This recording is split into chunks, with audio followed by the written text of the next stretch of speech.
If I might.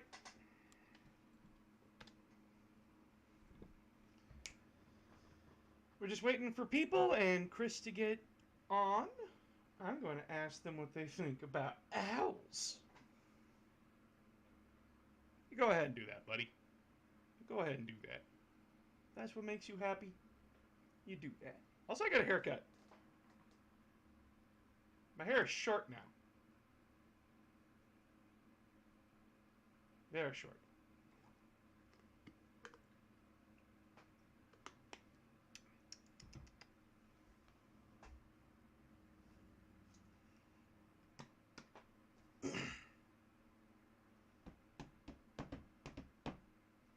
Yeah, the lady who cut it, she was very nice.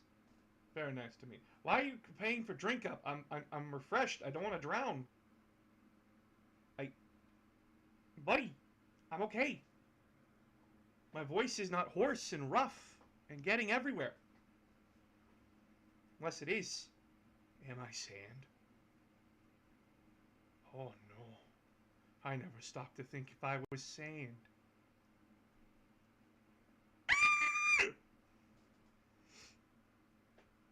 In other news. So, did you guys hear that Hideo Kojima is a murderer? I know, I saw it on the Greek news. He's being blamed for the death of a former prime minister, even though he has never been there, never near the guy. And they've already caught the guy. People make me very violently angry. Over Kente, and I can't have you jump off the map. Racist. Ah! It so fucking is. And you know what's worse? This isn't the first time that's happened to him. Like, I don't get what it is with, like, these far-right news sources going after Kojima.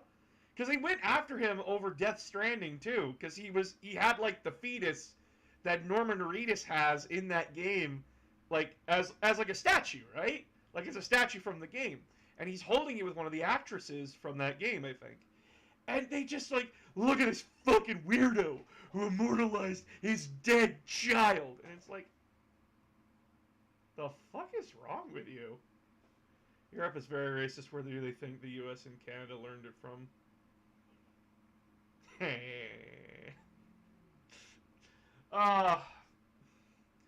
You know, I feel, my friend says it best, is that, like, he's very lucky to exist today because of people that came over here. And it's just like, oh, fuck. It's not a thing you want to hear from your friend. Not in, like, a bad way, but it's like, I want to help, but I don't know how. Oh, boy. But yeah, like, it's fucking wild, dude, with what's going on in the world right now. Maybe we'll get into it with Chris. Who knows? I'm very curious to see his view on the D&D community, because he's been very active in it. He's also been a TikToker longer than I am, and he's one devilishly handsome bastard. I am not son of a bitch. I am an heir to a bastard. That is the best Team 4-star line, and I will be using it for any cleric that I build. Upset.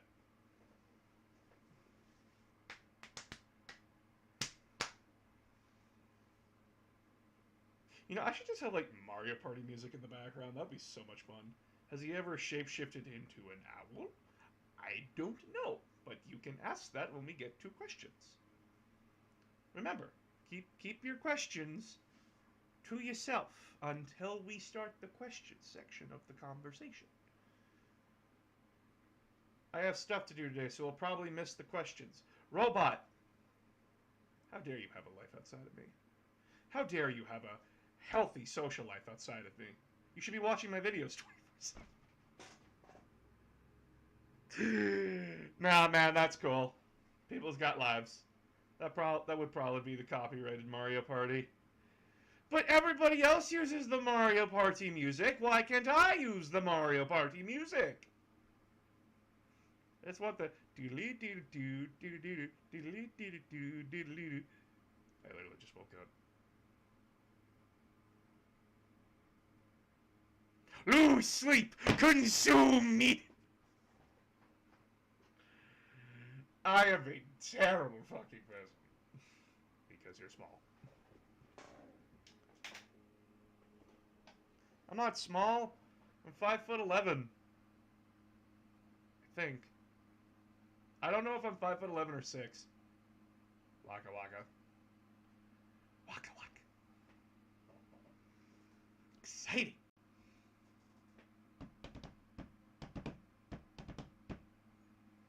No.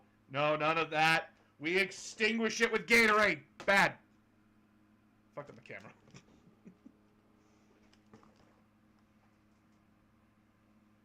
Bad. None of that. Stop it. Don't do that. Don't do that.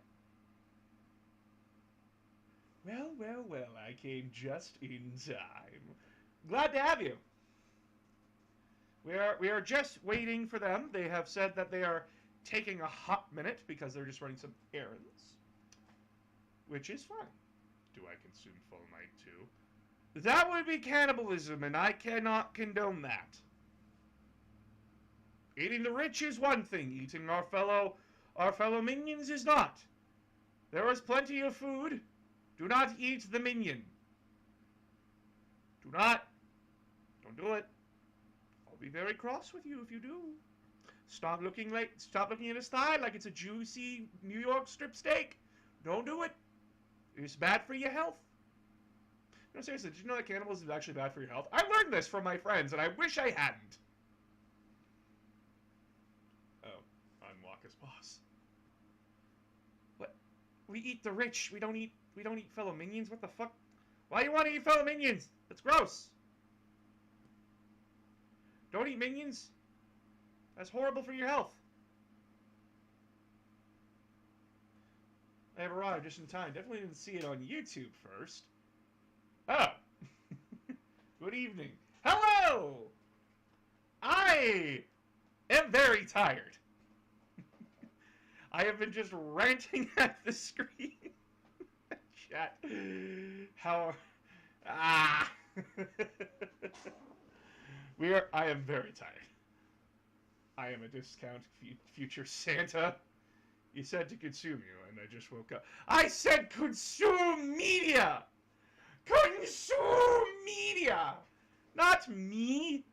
I have done nothing! I am the good boy. I like to think. Do not consume me. I understand tired. Brain is tired. Ah! There is Tank.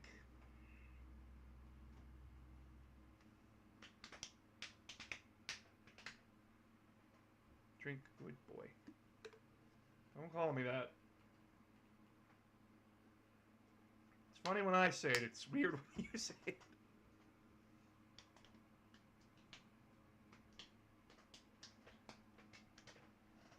Yeah, we're just waiting on Chris to finish up some errands there, and then he'll be joining us shortly.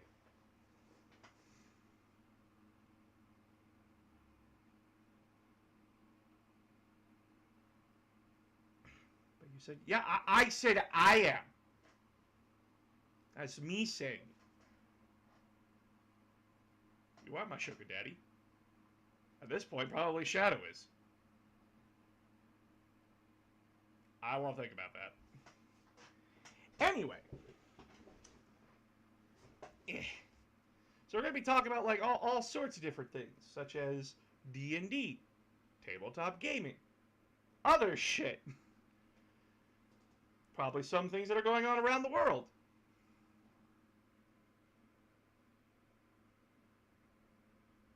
You've been sleep. I cannot get to fucking sleep No matter what I do,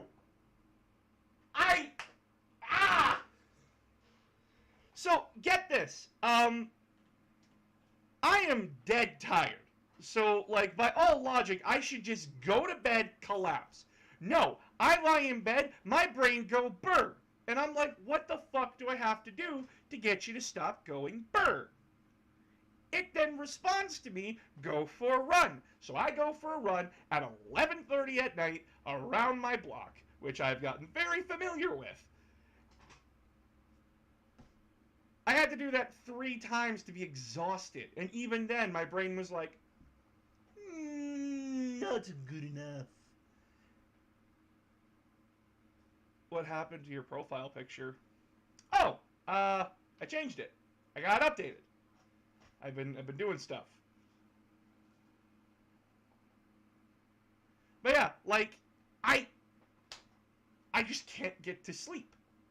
I've tried neocitrin. I have done everything I can to force myself to sleep. And, like, I went to bed at 10 last night, and then I woke up in the middle of the night, and I said, if it's 1 o'clock in the fucking morning, I'm going to be so pissed. It was 1:46. I was pissed. Yeah, I did. I did! It is gray, is why I asked. Oh, what? On my profile? What? Where? Hold on.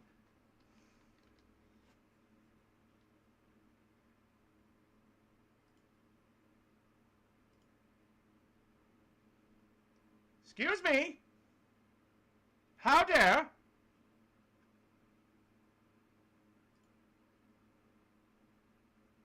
How dare you do that?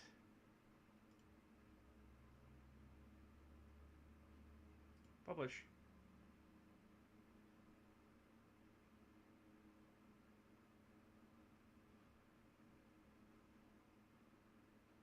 There, fixed. I don't know what happened.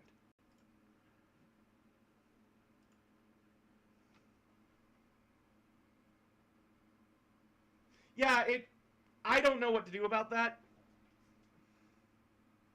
Welcome to stream, where, like, everything... Something I do to help bed down is listen to an audiobook. I know chapter and verses till my brain shuts down from boredom. I use Horus Rising a lot. How dare you? Horus Rising is good. I like Horus Rising. I like that book. If you want a book to fall asleep to, you listen to Furious Abyss. That book is...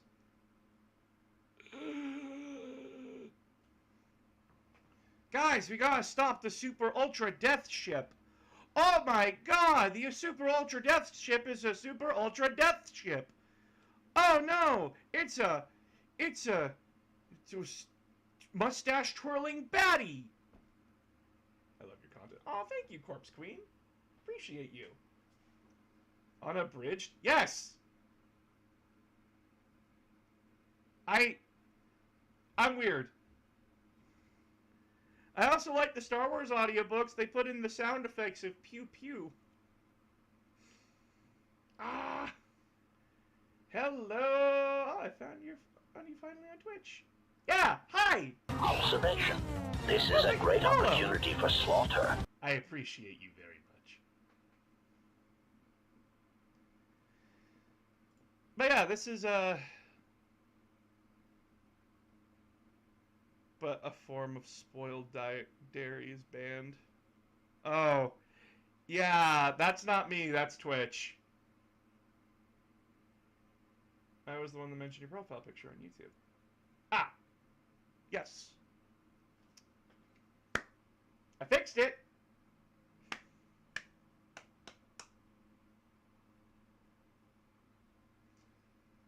So while we're waiting, what would you guys like to hear from Chrisfire? What would you like us to discuss?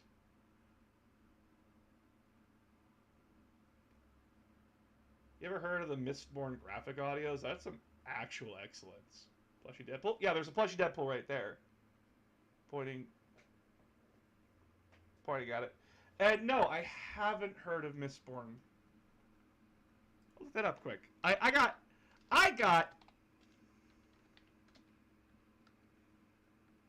What the fuck? What is this? What is this?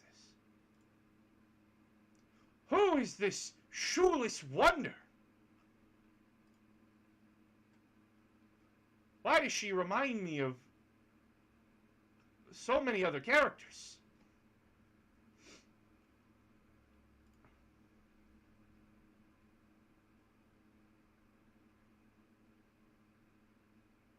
It's a trilogy. Okay. I may have let our host down a dark path. I'm already a socialist. What more could you do to me?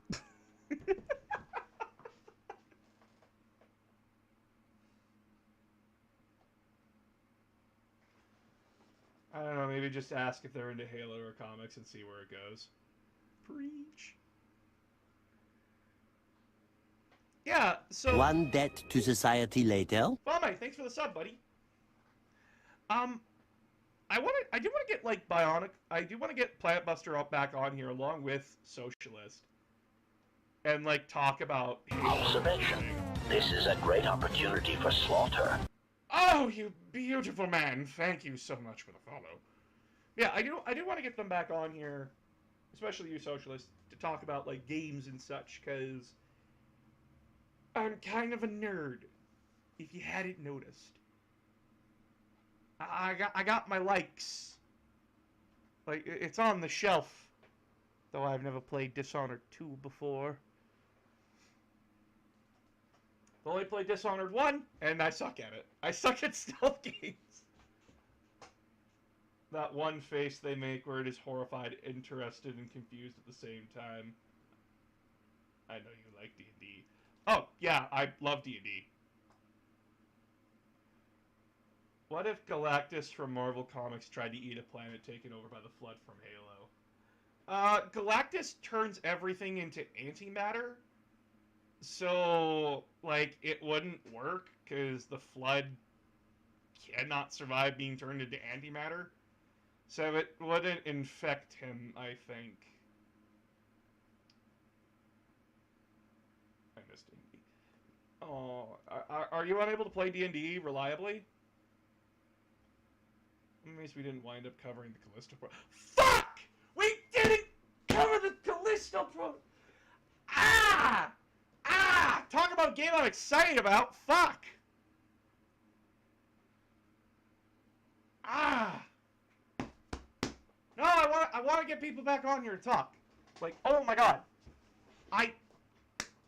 Good shit. Callisto Protocol.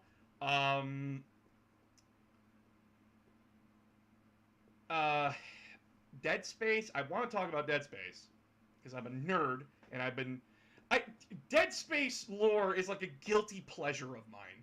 Like, Dead Space 1 and 2 tell really good stories. Dead Space 3, take it or fucking leave it. But the fucking acid trips that are the movies and the books, I feel like I'm the only one to actually see them and recognize them.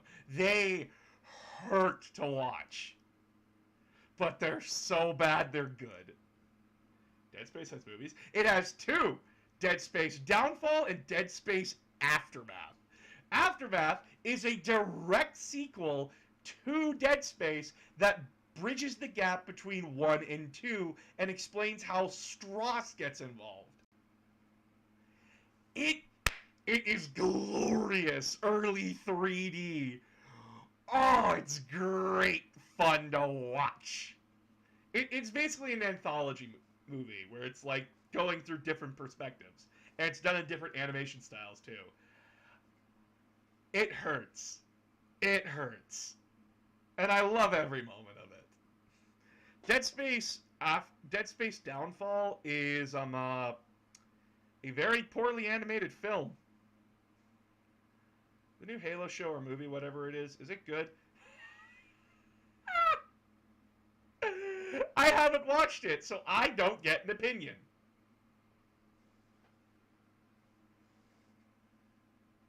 I unless I watch something or play something directly, I do not get an opinion on it. Unless it's just genuinely, even if I watch it, I know it's bad. I have seen people watch the Halo show and say they love it. They love everything about it. And I've seen hardcore Halo fans go, the fuck is that? Garbage. And I can say that, like, I wasn't interested because it wasn't the story that I wanted to hear. And just like the decisions that they did make, I don't care for them. It is a good show. I'm guilty to admit this. I paid to watch Dead Space Aftermath and Downfall with Microsoft points. I was young. We all were socialist. We all were. I wasn't, though. I watched them on YouTube for free. Because I have no respect for authority. Yar har, shiver me tease. Being a pirate is all right with me. Yay, another Stargate fan. I keep hearing wildly different opinions about Stargate. Is it bad or is it good? Or is it like so good, so bad it's good? Like, what am I missing here? I can't get a standard frame of reference. All I know about Stargate is that there's a portal. And people go through it. It is sometimes so bad it is good, but a lot of times it is interesting. I would have to get into a Discord call with you to explain it. Maybe some other time. Depending on what season, many different Stargates. Oh, good. So it's a shotgun of quality is what I'm hearing. Oh, baby, paint my brain matter all over the wall.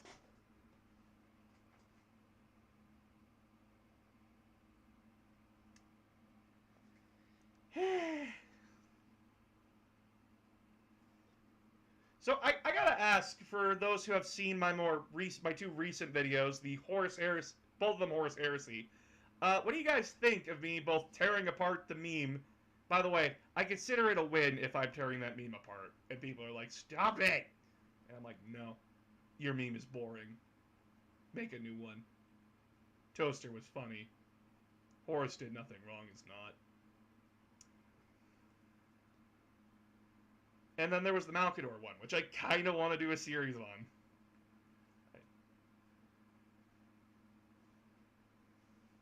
Especially with... Because, like, Malkador is such an interesting character in Warhammer. And we hardly know anything about him, but he is a sassy little bastard in every book I've read that has him in it. Guy founded the Inquisition and the Grey Knight Order. So, like... Socialist, buddy, you gotta hold on. Call when you are ready. We're still waiting on him.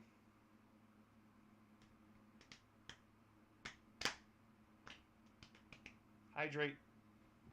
Oh!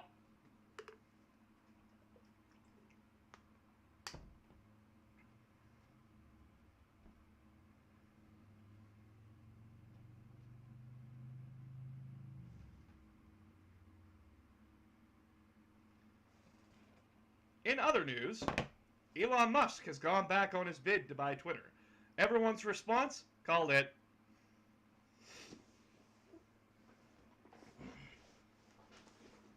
The Mad Scotsman has a question. He deserves an answer. Well, I can't answer for him. He's not here. And we have question time for that when he is here.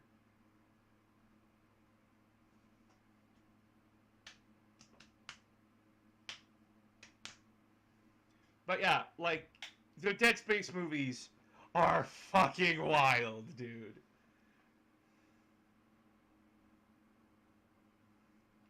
It is a wild ride watching those movies. Like, holy shit. Like, they imply that a necromorph bite can drive you insane. And I'm like, what? That's not how it works in the game. Does you have a community Discord, by the way? I do. I am waiting for some things to be done before I update the Patreon with a new tier and open up my Discord to the public. Yeah, it's a little bit more than that too. They're socialist. So they might enforce it and also drag him down and are most likely suing him for fucking with their stocks. Because he did. Oh no, my Discord server is fully active. It's just that I haven't opened it to the public. It's invite only. Which I could just set a permanent invite on my TikTok and everything for people to come join. But then I need a bigger mod. I need a bigger mod team. I meant like the roles and bots. Oh, we have roles. And we have bot. Don't worry. We got you, homie. And you can also set a Switch command. I don't know how to do that. I'm a little too busy to go learn because I'm stupid. I have linked it, though. I have linked both of them. I'm still working on it. Ah!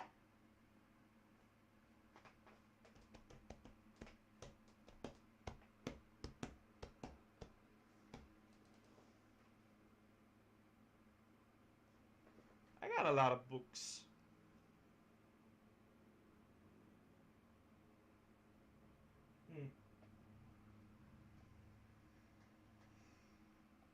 So, while we wait for Chris, what do you guys want me to talk about? What do you guys want to hear? What do you want to hear my opinion on? That is needed. We do not have a large moderation team in the Discord. Yeah, so far it's just my friends. And their response has been, and I quote, "I'm not going to do that." Can you send your weather down here, please? It is hot. It's hot up here, too! Fuck you! Well, I've sent mine so far.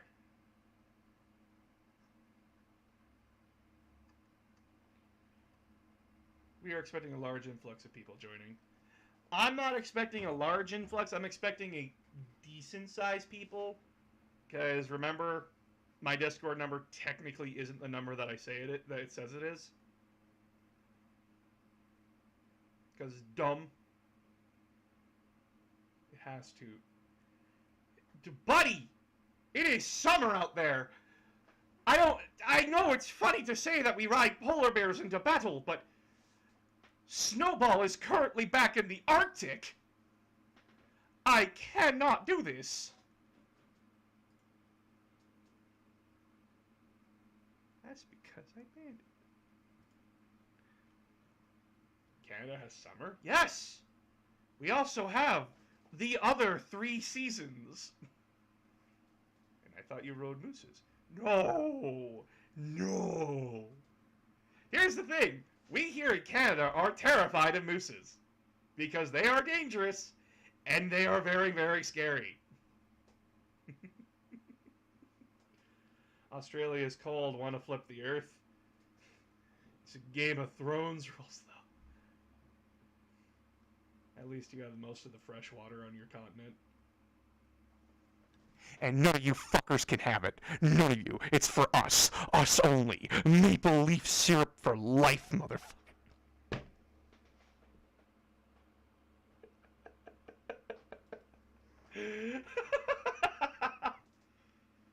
Ah, good stuff. You scared me. It made me laugh. The goal! I hope he shows up soon, because, like, I do have D&D today, and I would like to go do that. Like, as soon as I'm done this interview, I'm DMing. Come on, Chris. Don't make me wait. Notice that every country with an abundance of fresh water tends to make whiskey. I mean, we just ended, like, this long-ass war with Greenland over an island. Do y'all like Skyrim?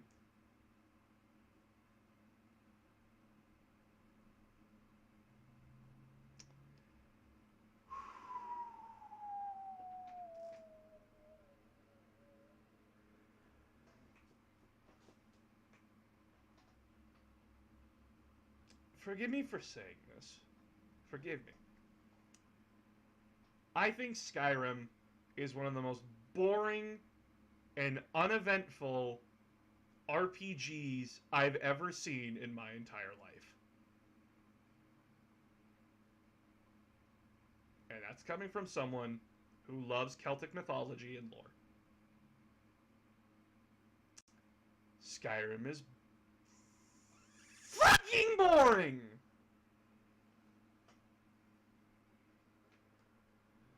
Oh my god!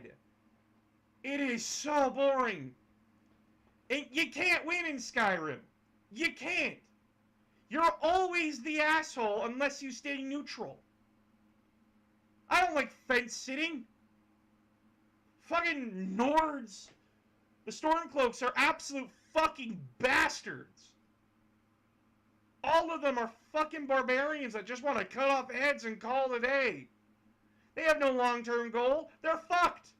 They're basically no better than the Legion from Fallout. It's just that the leader is charismatic, which, guess what? The leader from Fallout New Vegas was a charismatic asshole. Then you got the fucking Imperial Army with the people like, yeah, we're doing good. But the leaders are vicious cunts. I have never before seen a game that has given me horrible whiplash.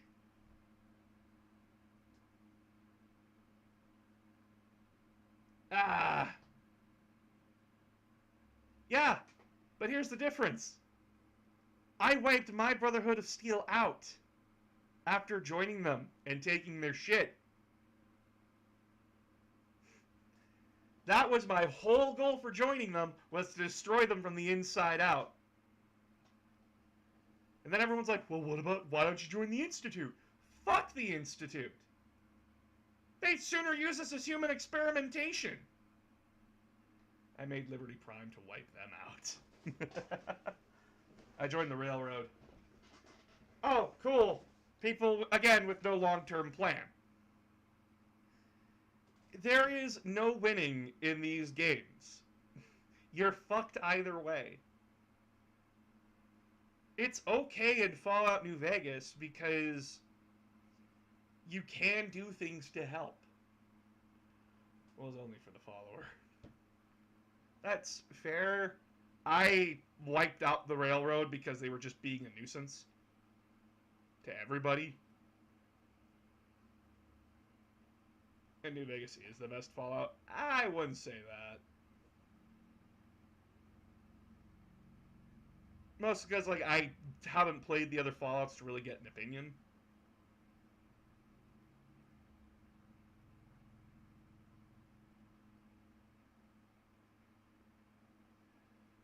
Another settlement needs your help. Shut up, Preston! I don't want to hear it from you.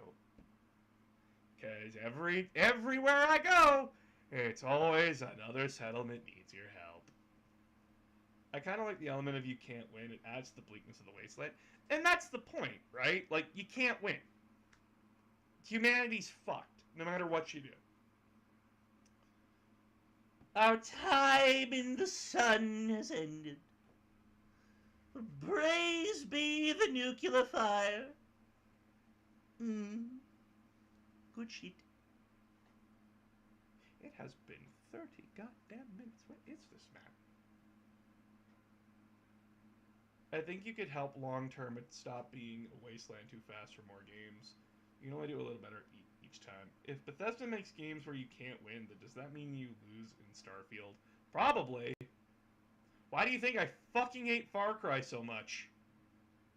You lose! Good day, sir. The game series.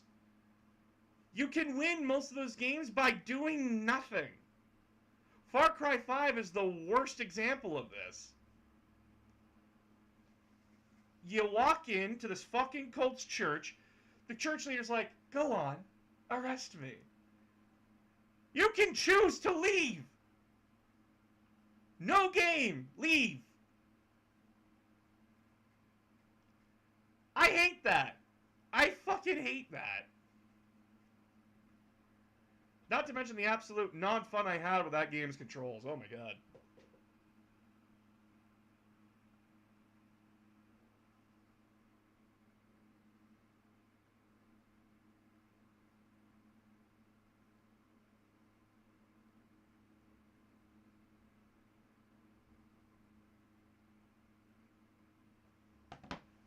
How is there no winning in Doom? There is no winning in Doom. You are stuck endlessly murdering demons. I mean, Fallout dips its toes in thinking of fatalism. You ever want to truly want to accept extinction? Read Metro. I've played Metro. Oh, God. That entire book is just like, we're fucked. We're fucked. We're fucked. Dimitri, can you say literally anything else? We're fucked! Game needs to agree that control is the only couch button. Across many realities in and out of hell. Exactly. Because Doom is nothing more than that. And it doesn't pretend to be. It literally says, Doomslayer is stuck doing this for the rest of his life until someone kills Doomslayer. And then that person becomes Doomslayer. It's literally a cycle of endless violence, and the game revels in it. The unabridged edition is even worse. That's why I don't read Metro. I'll play the game, but I won't read the book. It is very funny. So even killing the creator doesn't stop anything? No! It doesn't. The two movies weren't very good. Yeah, they weren't. They're fucking awful. Where is this man?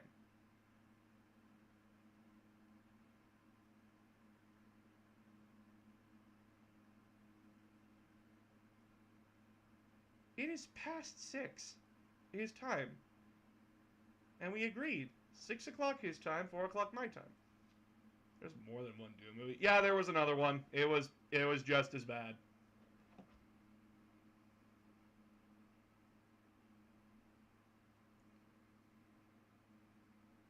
I'm sorry we're waiting so long, guys. I don't know where he is. But if he doesn't show up soon, I'm going to have to call it. Did y'all double check? He's East Coast, I'm Mountain Central. Well, I'm Mountain Standard Time. He's 2 hours ahead of me.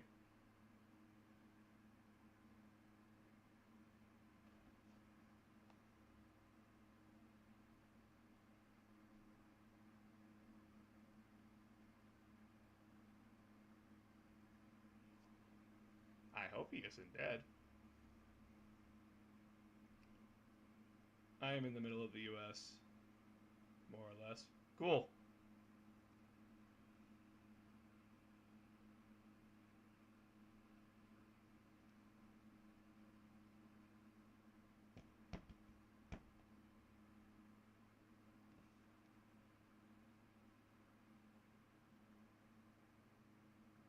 I am in the hand of the United States.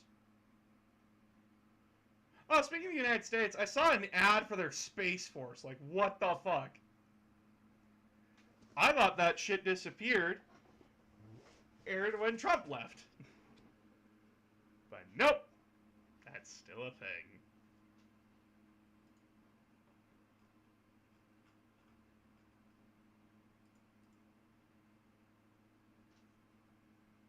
Is a Space Force actually a thing? Yes! If I see an ad for it from the U.S. State Department, it's a thing.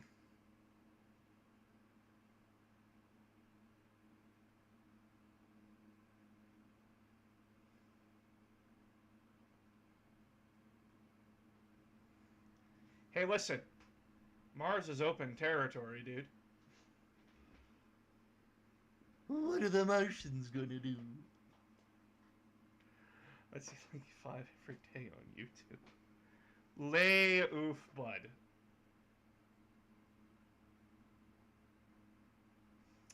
They exist and are a laughingstock.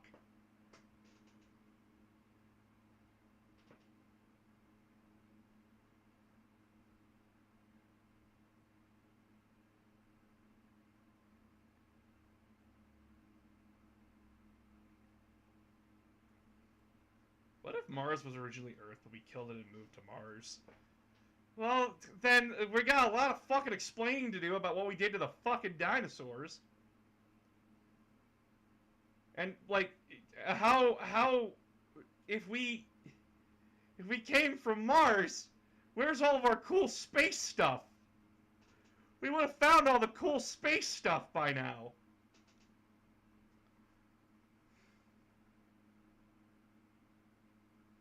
You guys have the biggest military in the world. You guys spend more money on the military than every other nation in the world combined. China and Russia don't even come close to you. Like, holy shit. It's kind of scary, honestly.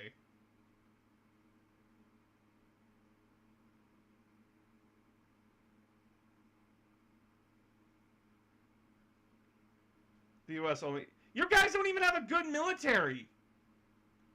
It's bog standard. Every other military unit you guys have been put up against, you've lost. Canada has the best artillery. British has the best special forces. So on and so forth. And also, have you guys ever heard of the one military practice that you guys had back in 2003? Where it was invading a Middle Eastern country, i.e. Iran. There were 2 teams, blue and red. And it was a retired military general for the red team. He sunk 6 of your aircraft carriers in that exercise. And you didn't even touch the mainland. The exercise was a resounding failure, but America lied about it. And cheated. I just did not. It's dumb. I've never seen a country so fucking backwards. America always lies and cheats. It's all that you guys do. Well, it's all that your country does. Lie and cheat. Not saying Canada's much better. We sweep all of our problems under the rug and just kind of expect it to go away.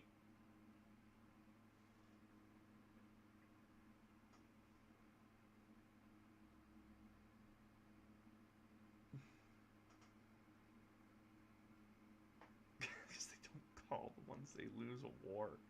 Yeah. Ooh, Socialist and I could go on rants and tirades while staring at a ring. Listen, I'm related to the guy that sold Scotland out, so I feel fucking terrible.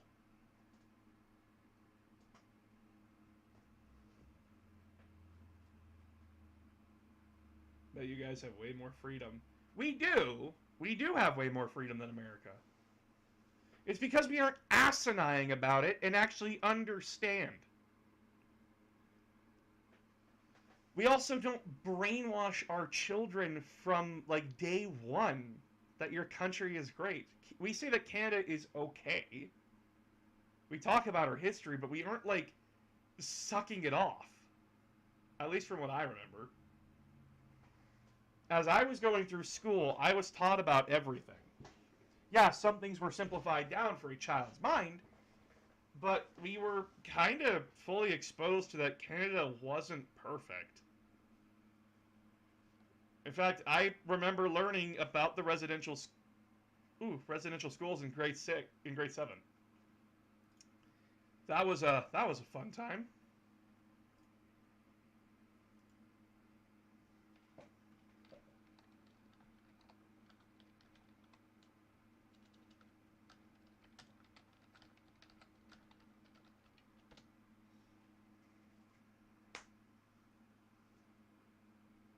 And it's a lot more than that. For one, we actually go out of our way to have more parties in Canada than two.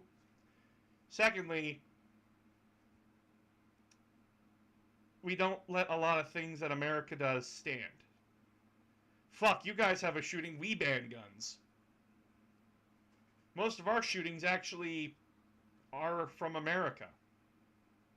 A lot of our shootings actually were an American problem that jumped the border. What anime is on your poster? For some reason I think it's My Hero Academia, but I know I think it is. Yep, it's My Hero Academia. We got Ochiko as a devil girl. We got Sue as a witch. We got Best Girl Jiro as a vampire. And then we got Mina as a werewolf.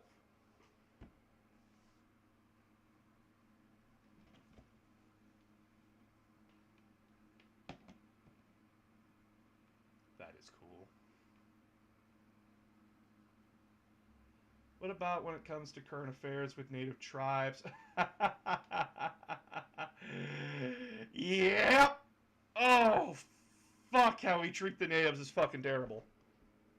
I'm not good to comment on it.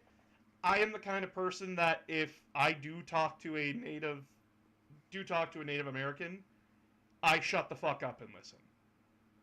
My voice is not going to help. I just know that we fucked them royally and that there is not much we can do to make up for that aside from just do whatever we can. And we should be doing whatever we can.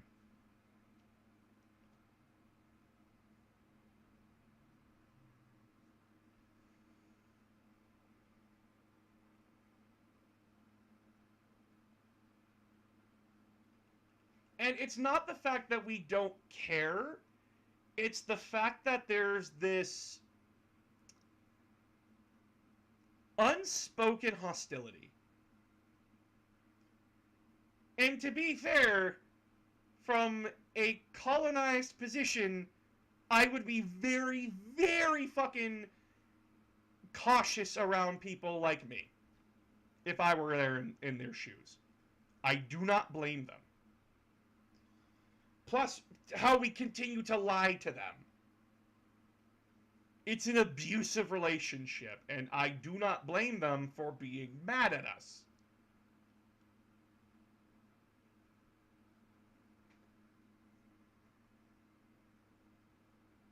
Canada, but all of them pipeline. Yeah! Fuck, it hurts! I'm the son of a guy who's running his own wireline company, and listening to my father talk about it, it's so backwards. It's so fucking backwards. Oh my god.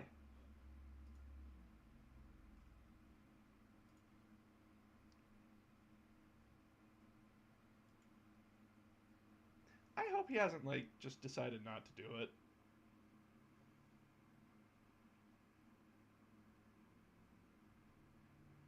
I'm also an atheist, so I don't believe in the spiritual things, but, like, if it's sacred ground to somebody, I'm not gonna go fuck with it. Because that's their culture, and who the fuck am I to say? What's going on with the interview? I don't know where he is. I don't know. He hasn't responded to my Discord messages. And he said he would be here soon, but it's been over an hour. So, like, oh.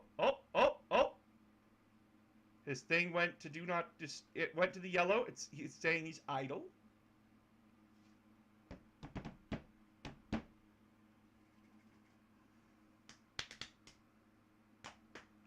Don't you dare go back to gray. I'll be very sad. I will be very sad. I will drop this Gatorade bottle. Most common drum pattern.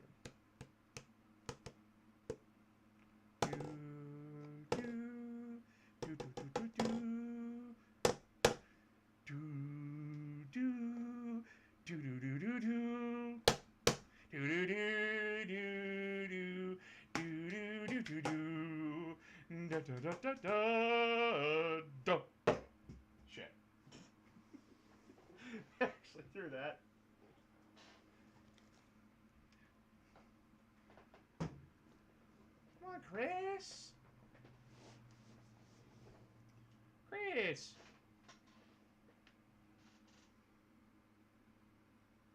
It's lonely in here.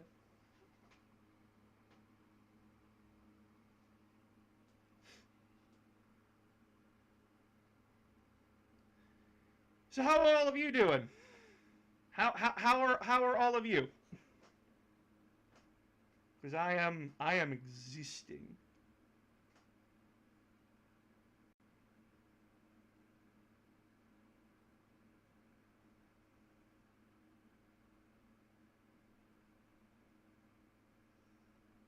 Making toast!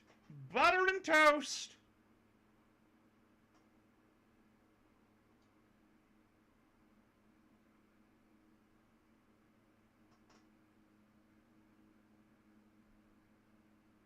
No! Come back! Ah!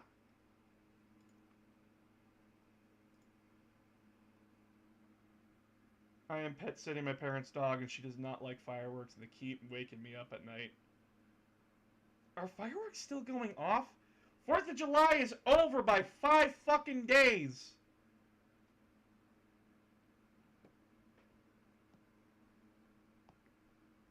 Stop celebrating!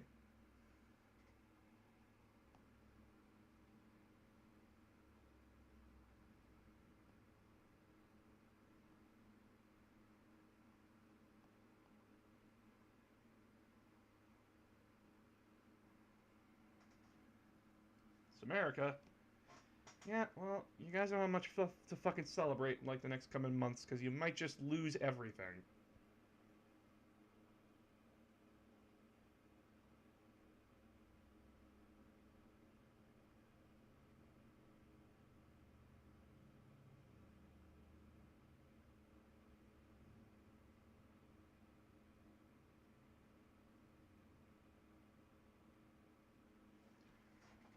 What's the ID?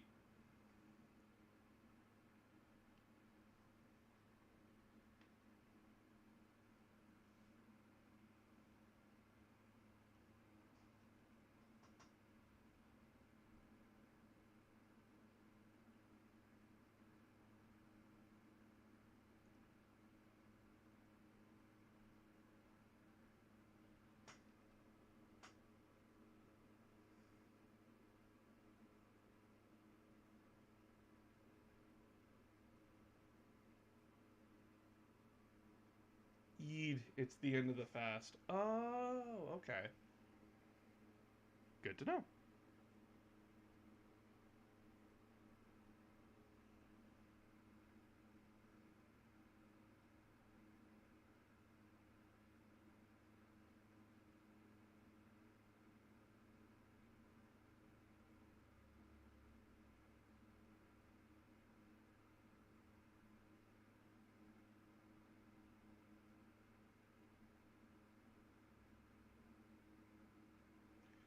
Okay, he got held up. He'll be on soon. He'll be on soon. Yay! He got banned from posting or commenting for revealing the truth about someone. What did you do? What did you do? I have to know what you did.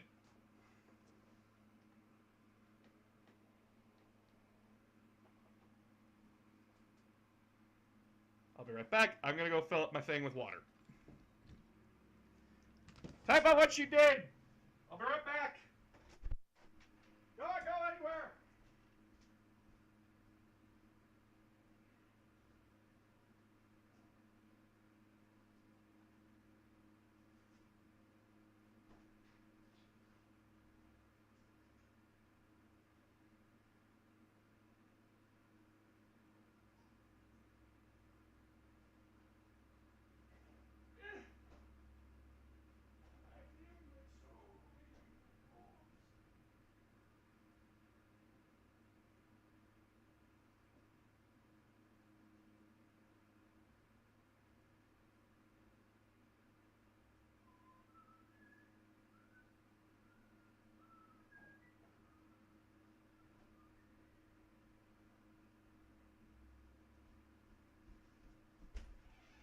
Ow.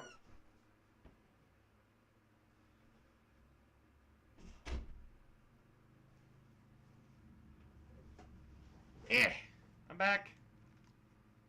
I'm back. Did something happen? Nothing has informed me anything has happened.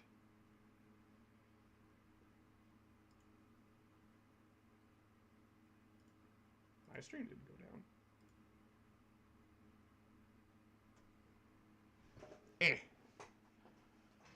So what'd you do? Why'd you get banned from posting? The stream stopped and I had to reload the player. That happens sometimes on Twitch's end, not mine. I revealed the truth about my mother. That is why. I will not ask further. It is not my place.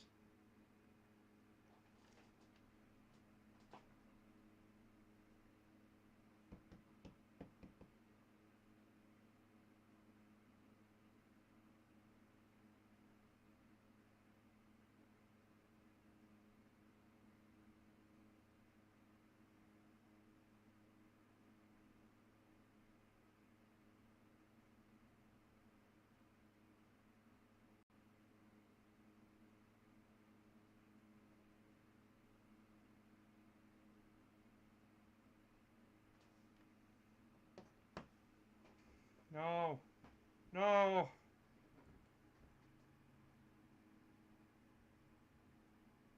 Oh, okay.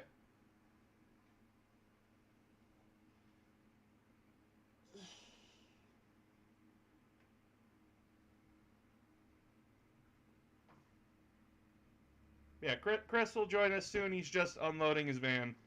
And I might have to push D&D back a tiny bit, because this is my job, and this takes priority. I can always push my D&D back to 11. Who needs sleep? I don't! My body refuses to fucking sleep! Mega Evolution, Z-Moves, and Dynamax. Mega Evolution, good. Mega Evolution was interesting, added a lot of flavor to Pokemon, and added it in a dynamic. Z-Moves, bullshit. Just stupid overpowered moves. Dynamaxing, if you wanted a kaiju fight, you could have just fucking asked. I just had a really good idea. What is it, socialist? Sure! Sure! Tell me!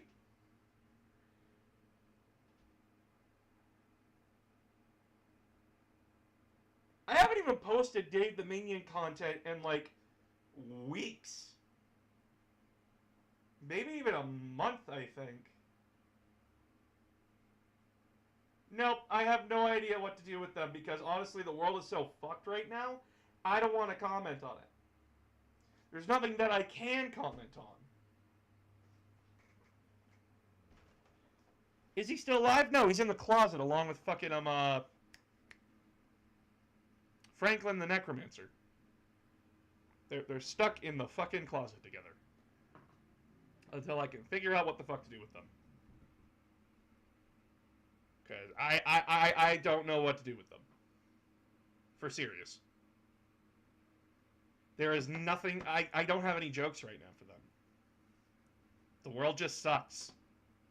And I don't know how to make it funny. Without, like, getting seriously angry.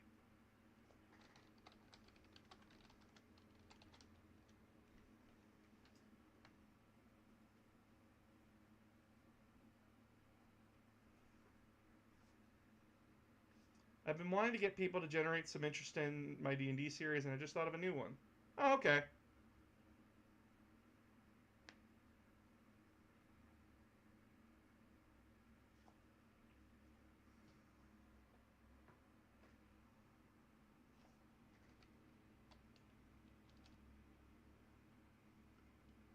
Alright, be right there. Cool.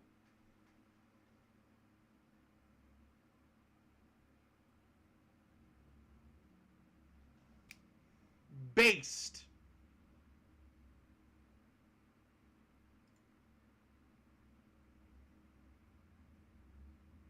Based as fuck.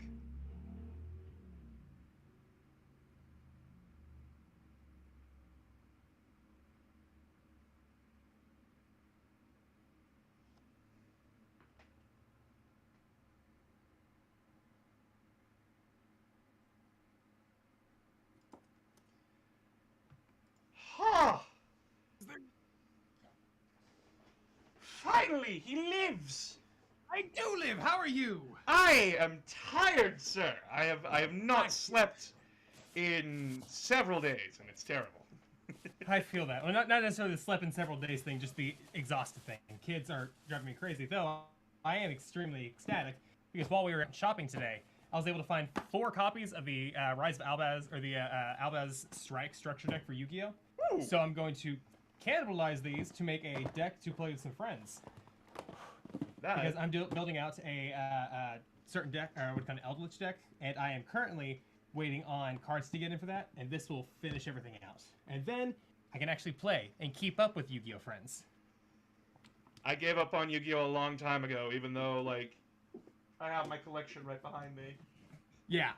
I can't do it. I had to choose either Warhammer or Yu-Gi-Oh, and I chose plastic over cardboard. That's a completely understandable mood. Yeah, I have chosen to print my plastic on a 3D printer so I can then afford this. Well, anyway. But yeah. How about you introduce yourself, friend? Yeah, hi, I am Chrisfire. I am a 24-year-old content creator. I'm doing videos and in basically any capacity for like the past 10-ish years, I want to say is what it's been. Anything from doing skits with my siblings to doing ads for friends, doing even wedding videos, and now TikToks and all that kind of social media stuff. Awesome. I do have to ask, when did you start TikTok?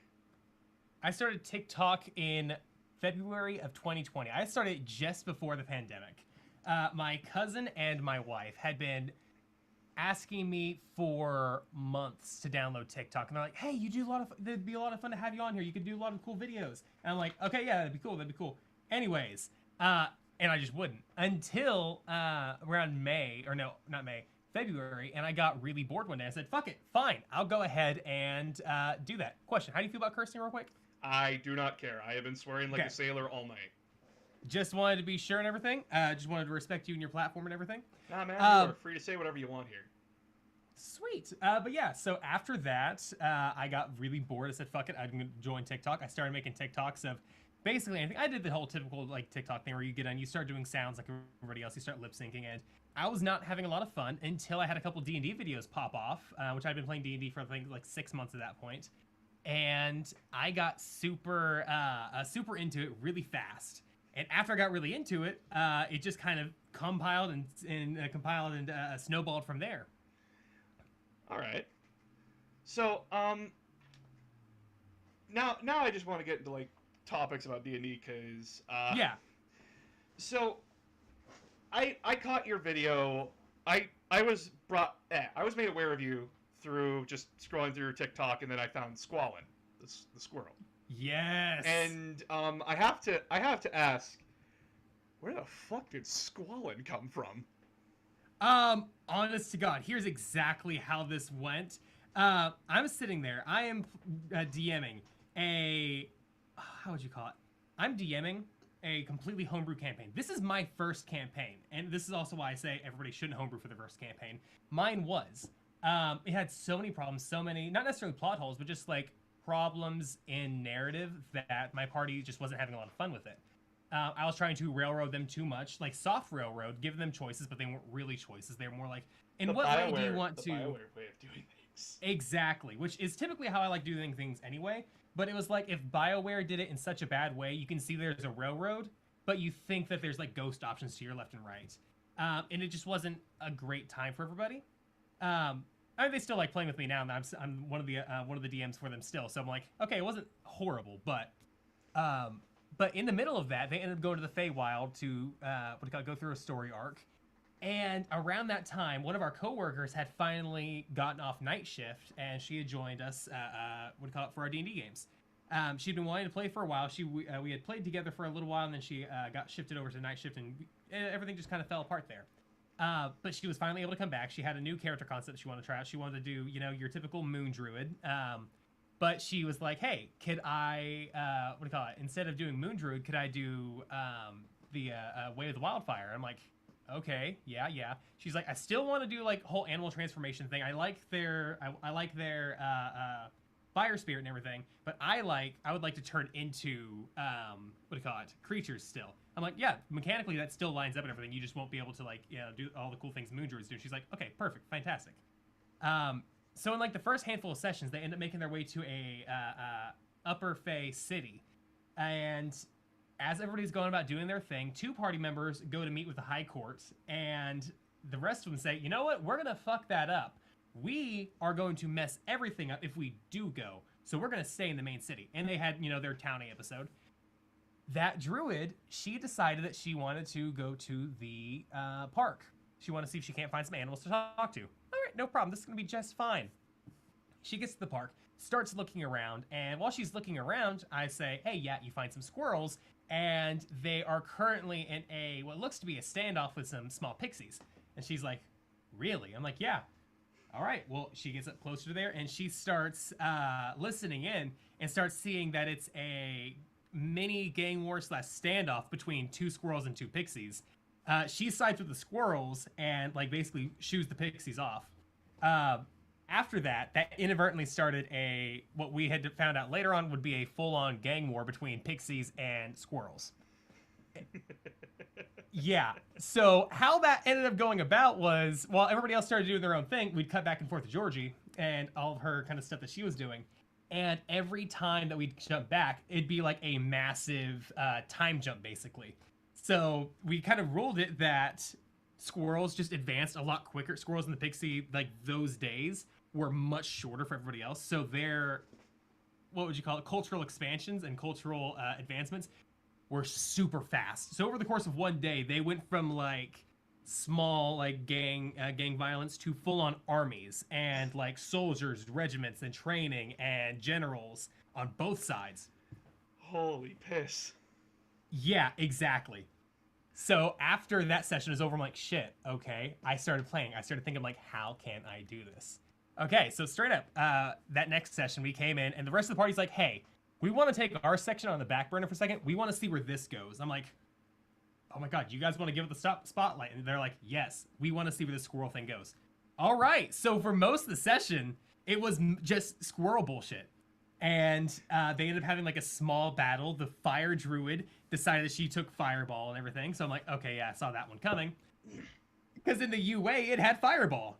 They took it off, and I got super pissed off after that. But, so in the middle of the first big battle, these are tiny creatures.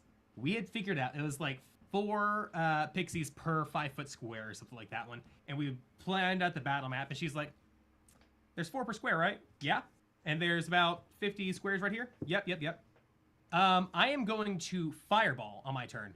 Oh, shit. So she fireballs right in the dead center. All the pixies, I rolled their dex saves. They all failed. Oh, I feel So that. immediately, it was this large army of pixies. Gone. Reduced to ash. And then the rest of the turn was the squirrels just picking them off because they were now like 10-1. And that's kind of where it went. That later led on to them going to the bar to celebrate afterwards. Them hearing, one of the squirrels, which actually later on they named Squeakin', which is where the Squeakin' General came in.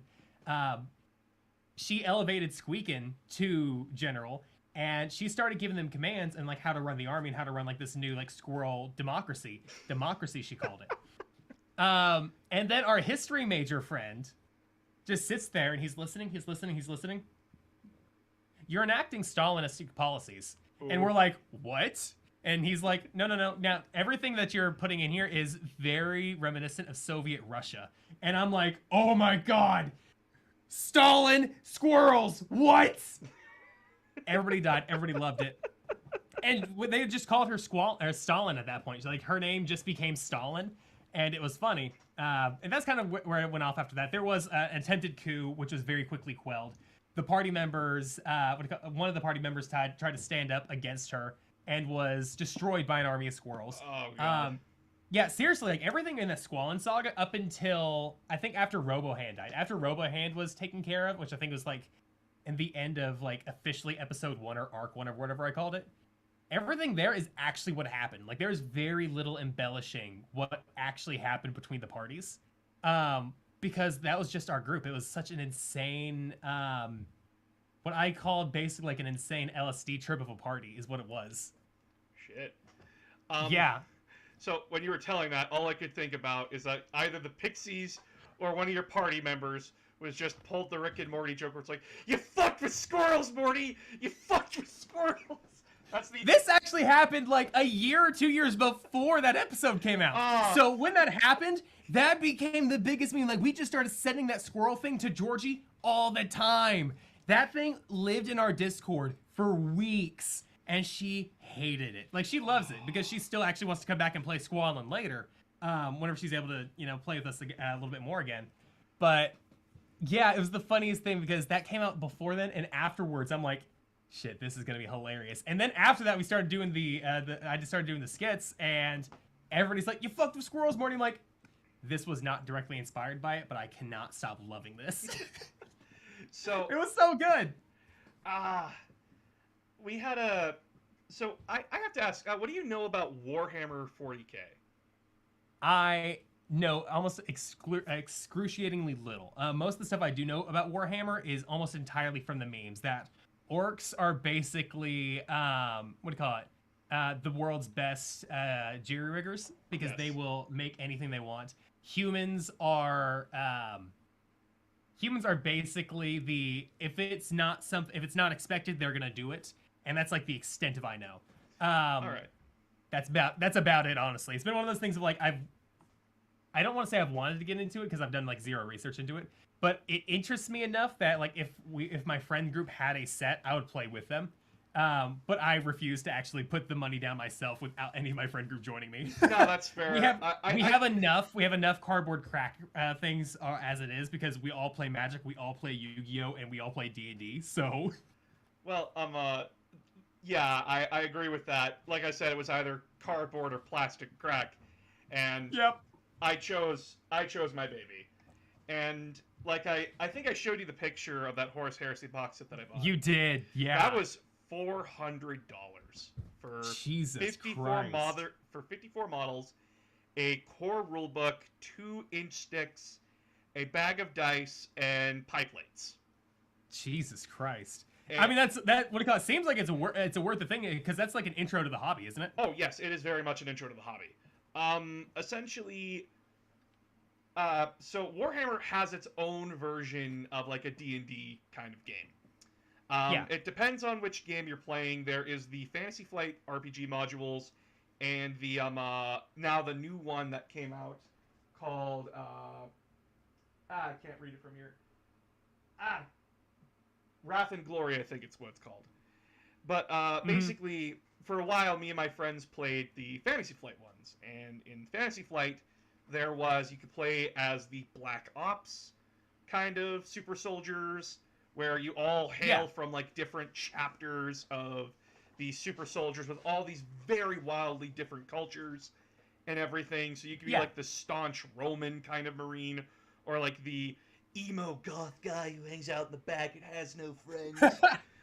So on and so forth. Or you could play, which is what we play most of the time, Black Crusade, which is where you play as the bad guys of Warhammer.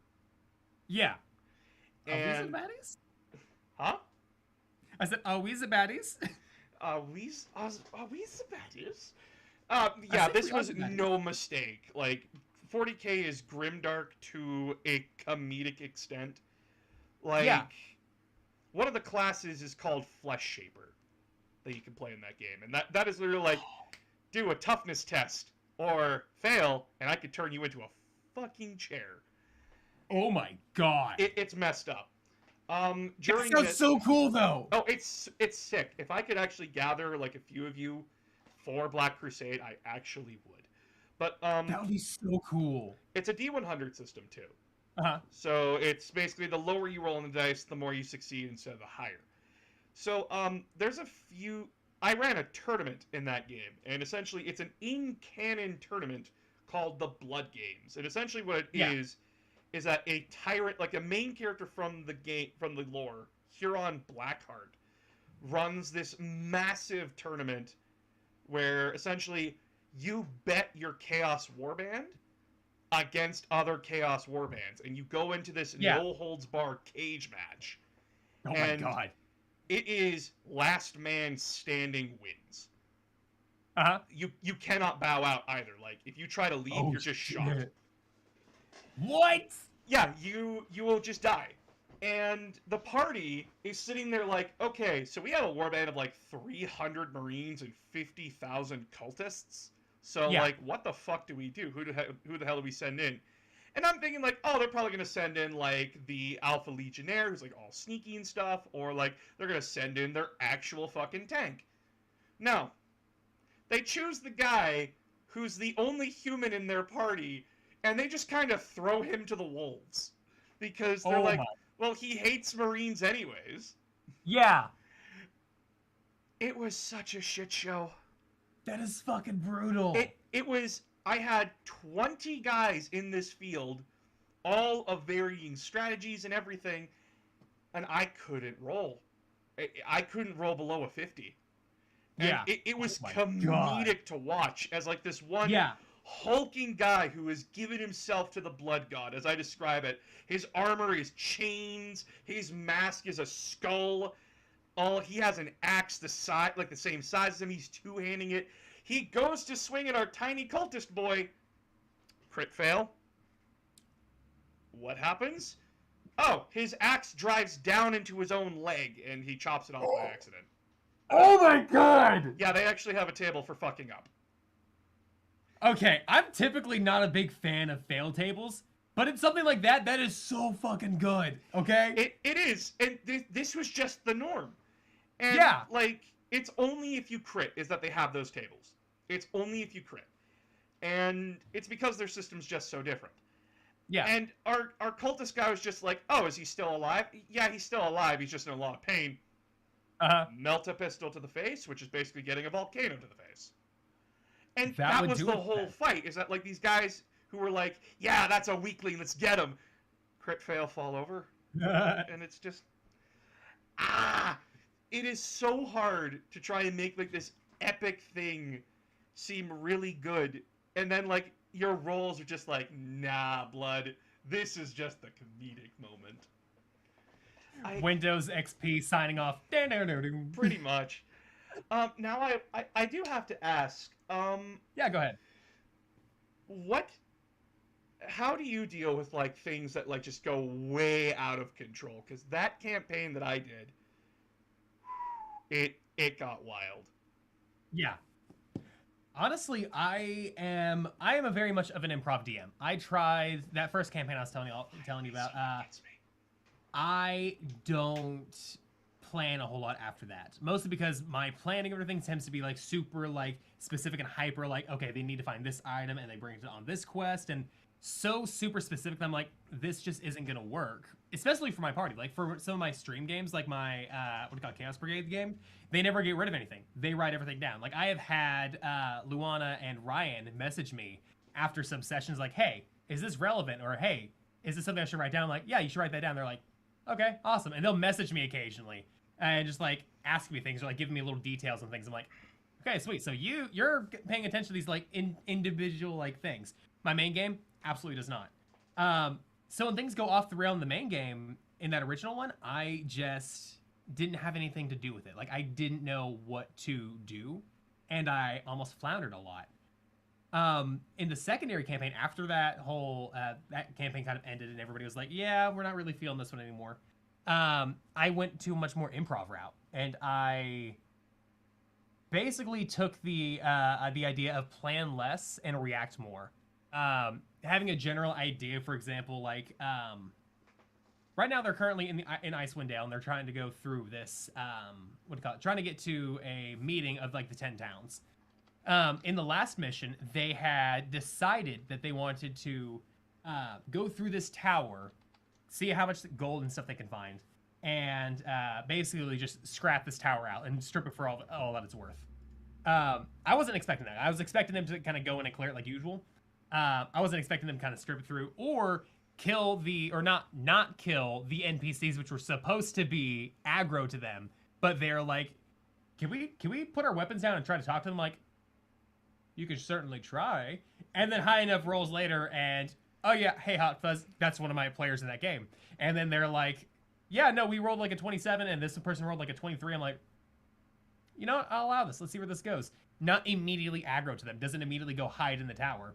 Actively goes to like talk with them and kind of helps them through the tower. And they end up developing this kind of I don't want to call it friendly, but not knives in back just yet. Ooh. Yeah, and they ended up actively getting through the entire dungeon pretty well safely until the very end when they tried to they found out that this character was actually an illusion, and they wanted to make him real with some of the technology they found in here. Some bad rolls later, and they turned him into a black ooze. Or a black pudding, that's what it was. Yeah, it was bad. And like all this kind of stuff, very little of it was in the book. Like the whole black ooze thing, that was in the book. The technology and stuff, that was in the book. The illusion guy, he was in the book.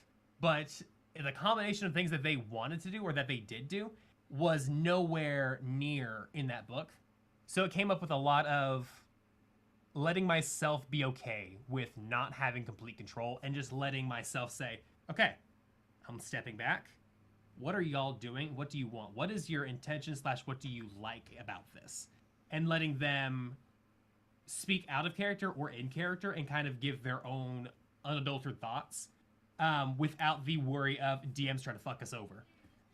So it was a lot of trust on my side and on their side, and knowing that they're not doing this to, fuck me over. I'm not doing this to fuck them over.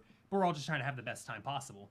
And after doing that, sorry, this is kind of like a long-winded way to get to the answer and everything, but No, you're fine. Yeah, after doing that and everything, it was just a lot of trusting them and just letting us all improv, letting them improv their interactions with this NPC, and not sticking myself to a stringent, this is what they do, this is what they say, they will do this, or the NPC will do that. And just letting it be much more freeform. And by letting myself do kind of that stuff, it opens up the door for a lot more chaos, sure, but a lot more fun overall. Yeah. They have absolutely loved that NPC since then, even though, he died and everything, but they still reference back to him. They're like, yeah, we almost were able to do this, but we couldn't. I wonder if there's a way we could do it again. I wonder if there's a way that we could get him back. Things like that. Yeah, so I'm currently running Strixhaven for my party, and yeah, I do not like how the book railroads you a lot of the time. Yeah. It's a very flawed book. But how I've gotten around that is that I've allowed the party to basically do what they want in the campus. Like day one, our Moonlit Warlock, our Feywild Warlock, has basically made enemies with all of Silverquill. Oh my god. Yeah, they went out of their way to make an enemy of Silverquill. And that's actually kind of funny because one of the magic decks I have is the Silverquill deck. Oh. That would be fun. Group hugs for days. Yeah, so he went out of his way to do that, and then I asked them all to like, hey, I would like your backstories and everything, because the Strixhaven, how it works, that like you complete a year, fade to black, cut to the next year, like Harry Potter. Boo! Yeah. I fucked with them, and I went, I want your characters' backstories and everything, that kind of thing. So they gave me all their backstories and everything, except for our Dragonborn. Now he went from Eldritch Knight, but he retrained into Artillerist. Ooh. And essentially he's like an elite from Halo. He's trying to make him like a needler, and that's really fun. But he's like, he came to me and he's like, I want you to roll my character for me. Oh. And I'm like, what do you mean? He's like, I want you to make my character. I'm like, I'm not gonna do that to you. But what I am going to do is that we're both going to sit on a Discord call and roll your character together. So we put all the races, all the classes on one wheel, and we went from there, and then I basically just wrote why the fuck he woke up in a ditch. Yeah. I have broken my party. I have made them try. Yeah. And Uh, there's so much of that, like the built-in adventures don't necessarily have that in them to do it, you know? Like yeah. they have a lot of the it's like if you're watching, for example, like Doctor Who or something. Um, these adventures feel like they have like the first 10 episodes of a series or of a specific doctor's run, but they feel like they're lacking those in between emotional episodes. It feels like they have like the key plot points, but none of the quote unquote filler episodes that go in between, which overall don't build to the grand scheme of things, but they establish the characters and make you grow attached to them. So when things happen or when stakes are risen, it makes you actually care. That's something I'm seeing like with Curse of Strahd recently, like reading through the book again. Oh And God. it's a really cool module. It has a lot of really cool ideas, but like it wants you to care about these characters immediately without any reason. It's just like Strahd wants her. You must protect and save and care. Ah! No. Like I've started had party members just like, I don't care about you. Who are you? Well, I'm here trying to take out Strahd, and they're like, yeah, or so are we. What have you done for this? And that was like the entire conversation there. That's so painful. Yeah, like the overall, like the book, most of these adventure modules don't genuinely make you care about them. It's on the GM to kind of fill in those blanks, which is what you did there with Strixhaven. Yeah. And like kind of what we were doing with Icewind Dale. Like there's so many in between moments that they've done and they've made with the towns and stuff. Funny thing is, Absolutely nothing in them. So I'm currently playing Rime of the Frost Maiden as well. Oh. Yes. I am currently I DM and my friend DMs as well. Yeah. We go back and forth depending on who can make it, who can't. Yeah. So for my current party, I am playing the Paladin. But I'm playing a Paladin of Redemption, and a lot of people a few people that I talked to about this were shocked to hear this. I'm an atheist Paladin because Yes. atheism in D&D, a lot of people actually got some flack over this on TikTok because I did talk about this. Oh, believe me, I know that much for sure. Oh, don't worry, I'm going to ask you about that. So like I posted that like an atheist paladin, people were like, paladins can't be atheists. I'm like, what do you mean? Gods exist. Read the You book, can't damn be an atheist. Atheism isn't just the idea of denying that God exists. It's denying that God does not deserve my worship. Exactly. Fuck your God. That's the thing. Like in D&D, atheism, it's less atheism, more anti-theism at that point, because like it's not necessarily like you were saying. It's not necessarily a belief that there isn't a God. It's just like the God doesn't deserve it, and that fits so far into like anti-theist, which is part of the atheist umbrella term and everything. But like, Yep. It's such an interesting way to wrap your brain around because in one of my online games, on one of my stream games that I do. That's actively a major part of one of my players' backstories is like anti-theism specifically and aggressive anti-theism. I'm trying super hard to keep this vague in case anybody is actually like from that group is watching because a lot of the stuff is just like secretive and everything. But so much of like the story revolves around that in the weirdest way, not because like we intended for it, just because like by happenstance of how they built their character and how everybody's backstories work together. I'm like, no, this is like the one unifying thing that's going to fit across the entire group. And it was such a cool thing. Yeah. With my current group, it's also very interesting because with my current group, one of my players, by the way, if you heard him, I don't know if you could or not, he's screaming my name. So our party consists of me as a chaotic good or neutral good paladin. I need to look at my character sheet. A neutral evil reborn, a neutral evil rogue, and a neutral druid. And that has been a very, very interesting thing to play around. Because when you have two evil people, it's the equivalent of like you kind of feel like you're the babysitter, but at the same time, you're not. And it like this one moment perfectly encapsulates what's going on. We're dealing with a cult. We're trying to figure out what the fuck's going on. I say like, oh, I need to go grab some of my stuff from the room because I forgot it. And this one servant's like, oh yeah, totally. We go to the room, and these two are talking to each other without me knowing it, and they're like, we start hear a, what's going on in there? And I turn around, I'm like, oh, just getting some stuff. I turn around and I see them slitting this halfling's throat, and I'm like, What? yeah. My character just What? went from like, huh, these people are very, very dangerous. We need to be careful because they're a Satan-worshipping cult. Turn around. Oh, you've killed one, and now you're frozen to the fucking floor. God. Congratulations. We got out of Oh that. my And god. the worst part is that the guards broke down the door, and all they see is me, like, standing there staring at my party with, like, the reborn frozen to this halfling, knife stuck in the throat, and our rogue just turns around and says, with a natural 1, he attacked us! He shot first. It's fine. Everything's okay. I didn't do nothing.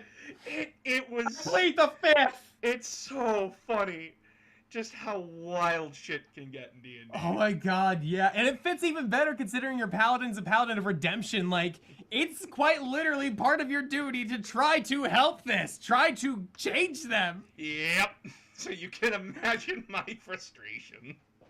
That is insane. I love it. I mean, not necessarily like I love it as like, oh, that's so fun. But like at the same time, like, there is so much to this that is so cool. It is so good. But I do want to ask you something here, because go ahead. I recently posted on my TikTok a thing about why the meme Horus and the Emperor did nothing wrong is so bad, and I hate it. Yeah. And I explained why. And then I did one about Malkador, who is just like, called it, you should have made some female Primarchs asshole, kind of a thing. There's a whole lore there. But basically, I got a little bit of pushback on that, and a lot of people were just like being the funny man, like Magnus did nothing wrong, Vulcan did nothing wrong, and it's just. Then I got like the people who are like, you're ruining the joke, all that kind of stuff. I am doing an interview, my friend. Please. Oh my goodness, I'm sorry. I have texted you twice. I didn't know. I'm sorry. Say hi to the world, asshole. He's a wonderful person, and I just wanted to say hello because I'm going to be in their basement. I'm sorry for invading the interview. Have fun. Hope it goes out. This will be my co-host for Back Alley Advice. Yes, it will. Yeah! Sorry for invading. Have a great time. Talk to you soon, buddy. I actually have a question real quick. Are those Audio-Technica headphones? Yes. Nice. Same.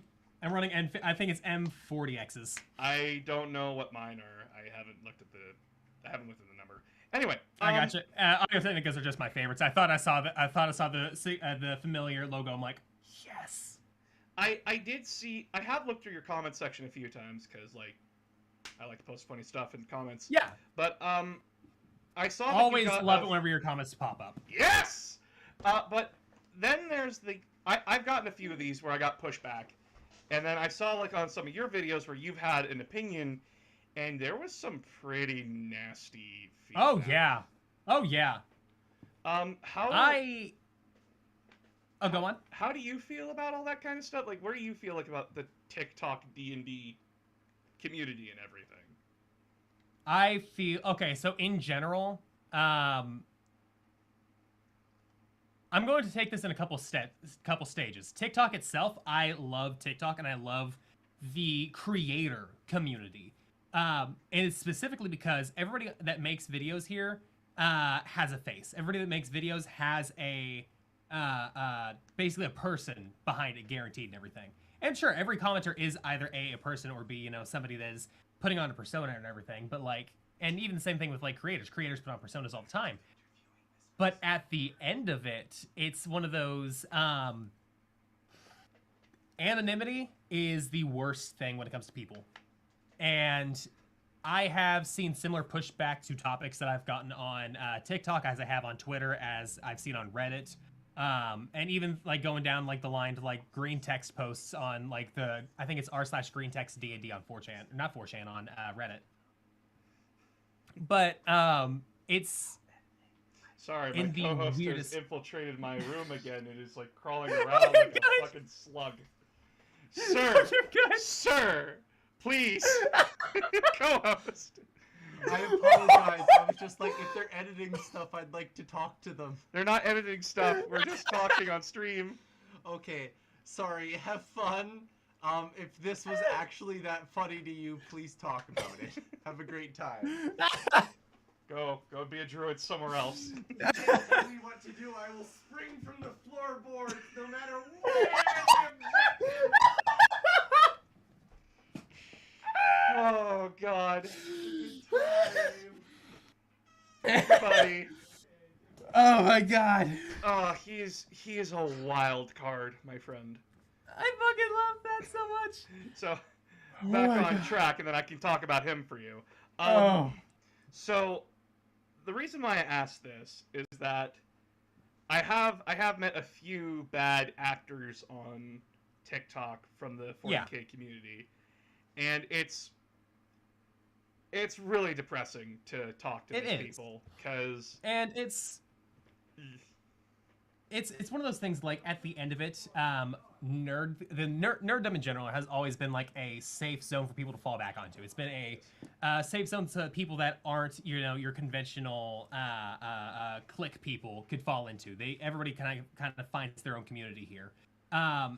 And that is a blessing and a curse at the same time, because we're seeing here recently, not even here recently, just like it's becoming more and more visually seen by people, that these kind of incellular communities, which are kind of like locked on themselves, start gatekeeping themselves, or this is how things have always been, it can't change.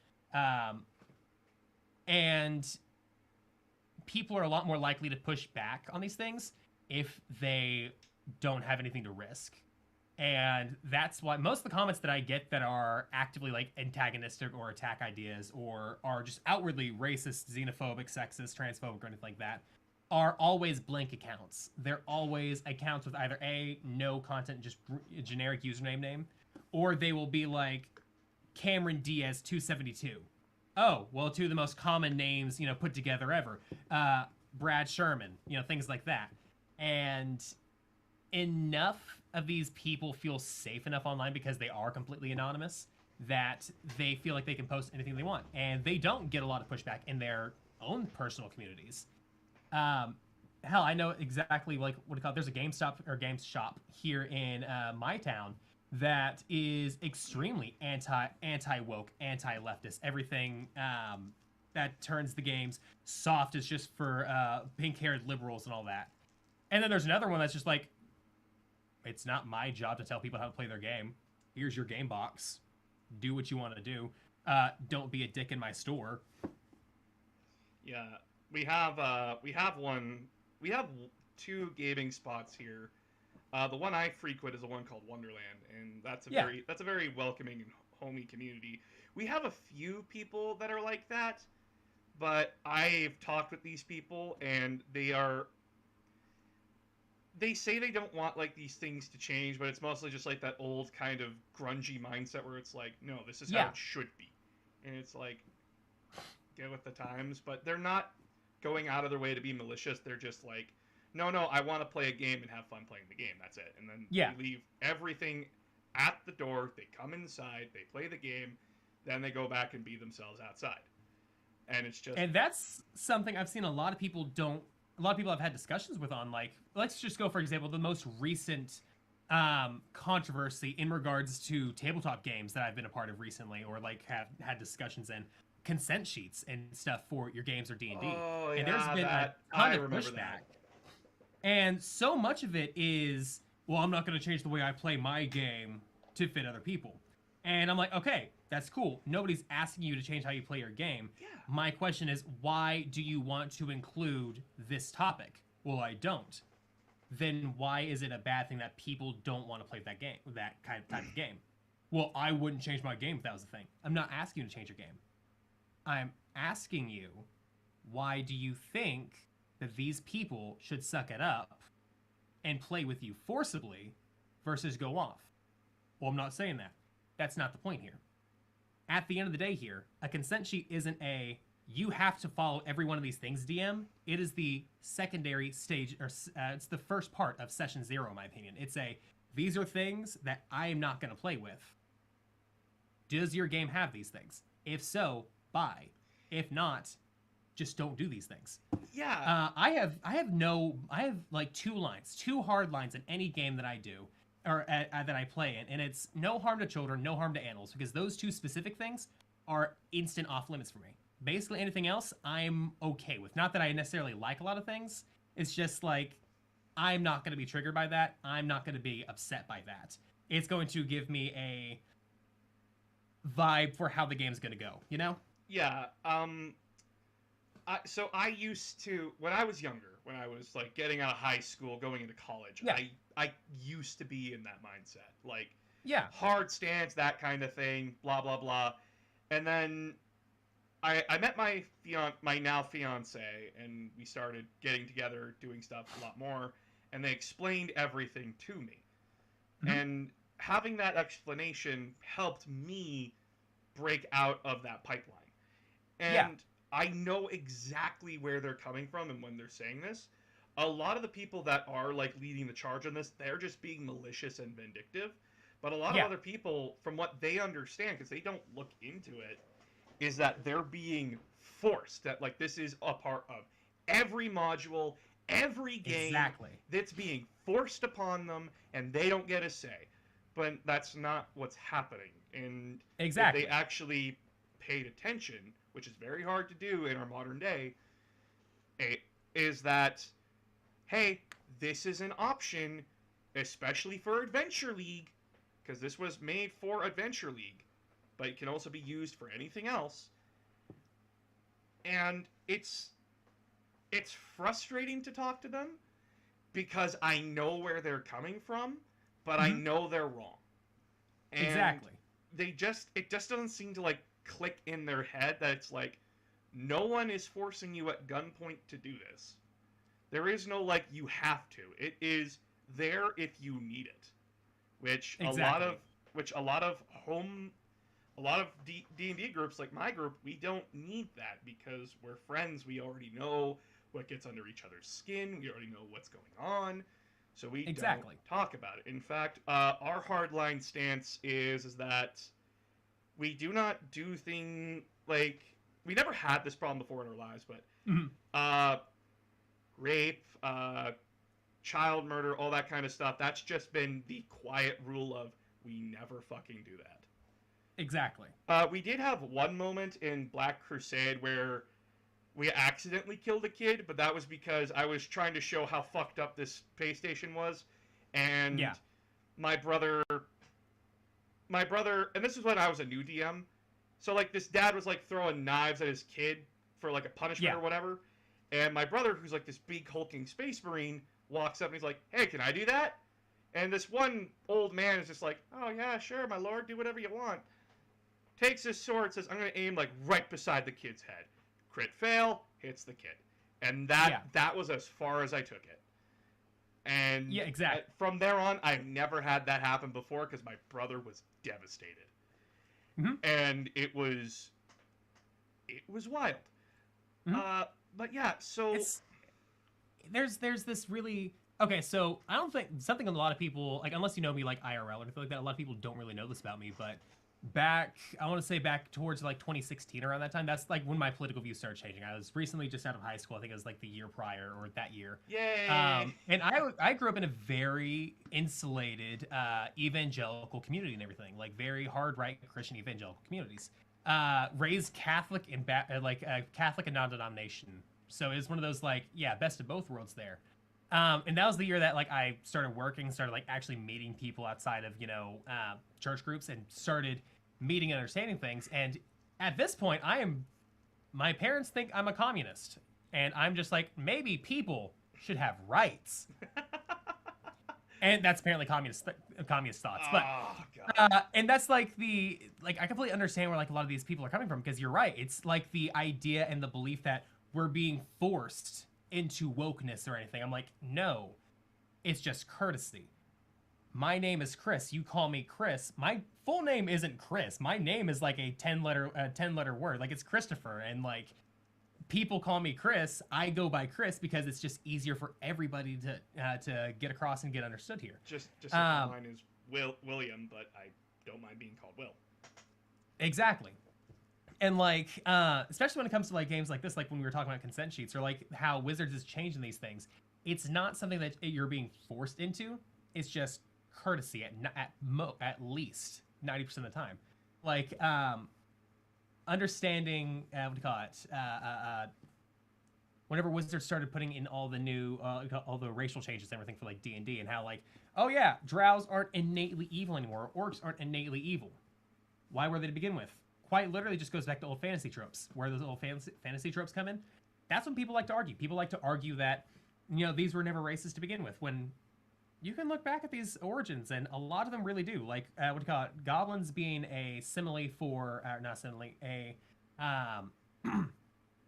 one-to-one replica, basically, of Catholic thoughts on Jewish people. Yeah. It was Catholic propaganda at that point. That's something I know from my innate knowledge, or not my innate, but my intimate knowledge of the Catholic Church in our history and everything.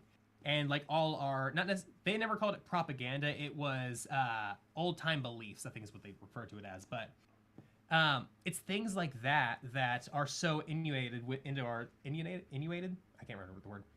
Inundated into our society and into our thought process of fantasy that have continued on. Are goblins a anti-Semitic thing now? Yeah, I don't use goblins anymore because I don't feel comfortable doing that at this point. That I can't control anybody else there, but that's also a line for myself here. I'm not going to use them because I don't feel comfortable doing that, and me removing goblins from my games doesn't affect anybody else. But I've actively had people like, well, that's stupid, you shouldn't be doing that. It's not up to you. It's not your problem. It's not your game. It's mine. Yeah. Why does that affect you? Yeah, so, I personally, I love goblins. I love just... I was introduced to goblins through both Lord of the Rings and Pathfinder. Yeah. And so, and that's where a lot of people know them and love them, because, like, innately, like, the lore, like, the extended lore for these things, like, the, like, Paizo's thing for Pathfinder with goblins, not even anywhere close to, like, the typical anti-Semitic stereotypes, like, long hook nose or, like, green skin and all that kind of stuff. There are like brown skin and all that kind of stuff. It's actually a really fun depiction. I actually really like the they're tiny little version. gremlins, and I love them. Yeah, exactly. That's a lot of fun. Gabo. And I actually started replacing anytime I wanted like a goblin stand-in. I talked to some of my Jewish friends, and they're like, "Yeah, gremlins would actually be really fine because those start as like a turn of the century, the gremlin in the machine sort of thing." So I'm like, "Okay, yeah, gremlins actually like even more because of the Gremlins movie." So yeah. So 40K also has like the same problem where yeah, there was a massive argument, and I think there still is, that like there should be female space marines. And back when I was still struggling with my ideology and everything, I said, you already have Sisters of Battle. Why do you need female space marines? And I didn't understand the argument. And the argument was, why the fuck can't we? Exactly. And that, back to my old brain, was like, because lore reasons. But then you realize that from a game from the 1980s and onward, the Ultramarines chief librarian for like a decade was a half-breed of an Eldar and a human. And then that you're just breaks like... the lore. Yeah, that it breaks lore. But that breaks like the canonical, like what the Space Marines do. Yeah, and it's earth-shattering to have those kinds of like thoughts and everything poured into your head, but at the same time, it just makes bloody sense. Yeah. Because who the fuck are you to tell me how I build and paint my army? Exactly. Who the fuck are you to tell me how to build and play my character? It's my character. I do what I want to do. And it's really weird to see people who say that, but then are just like, no, you can't do that. And it's like... Exactly. What? I think one of the biggest things, not necessarily the biggest thing, but like the things that kind of got my brain, or that I've noticed a lot of times with other people's thought process, or like trying to understand it and stuff, is whenever people like point back to like what do you call it? Let's take for example like D&D, and how D&D isn't like innately racist or anything, how drows aren't innately racist, or like those arguments and all that. It always goes back to, well, it was not written that way. It was written as this over here, or this person didn't mean it that way. But at the same time, or they'll point to the lore, and like the lore is the reason why this happens. Like Lilith, what do you call it, corrupted the drow, and then they sent them back underground and everything. And every time I look at that, I'm like, okay, that's fine, that's dandy, that's a cool lore reason, but let's look at the real world behind it. Let's look at the person behind writing these things. What was their origin? What was their thought process? What was their cultural background growing up and everything? And with a lot of D&D stuff, it was your typical cis-het straight white guy that lived in a all-white town and everything, that has never, had much interaction outside of it, or that was inundated, or what do you call it, that grew up in my case, like in like Little Rock, or for like Arkansas and everything, heavily racist and heavily sexist reuse of women and everything like that, or other men. And if I had written something like 10 years ago, my writing, no matter what lore reasons I justified it with, would have those same thought processes and those same beliefs entrenched into them, because that's the perspective I'm writing from. Yeah. But now, 10 years later, with me, having experienced life, having met people, having changed my views, and having changed my thought process and things, changed my mindset, my writing would be completely different here, Yeah, And that's something I don't think a lot of people like to realize is, sure, lore-wise, drow are evil, or lore-wise, orcs are evil. But why is the lore set up that way?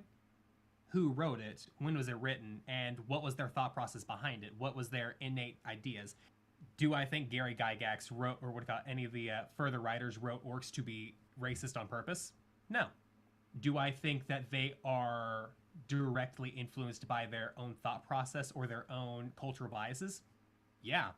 Gygax himself was bioessentialist in the fact that women are always weaker than men, that there's no exception to that. Yeah, Sorry, that was a little soapboxy there. Nah, dude. I invite people on here to talk and spout whatever the fuck they want. Yeah, that's just my thought. That's my thought process, that people don't stop and think about these things, or like think about the background as to them. And like you're saying, like with 40K, it points to the lore. Well, the lore says, why does the lore say that? Yeah, so sure, there's a built-in lore, but who wrote it behind it? Yeah, and 40K has always been a criticism of fascism and all these extreme ideologies. Yeah. They verbatim say that, like, no, orcs are like football hooligans. They are just like absolute football hooligans. But Yeah. Eldar are like the ultimate egalitarian, like straight up, like, you are based in your hierarchy. You cannot go out of it. Or like the Imperium is just extremely fascist. It is Yeah.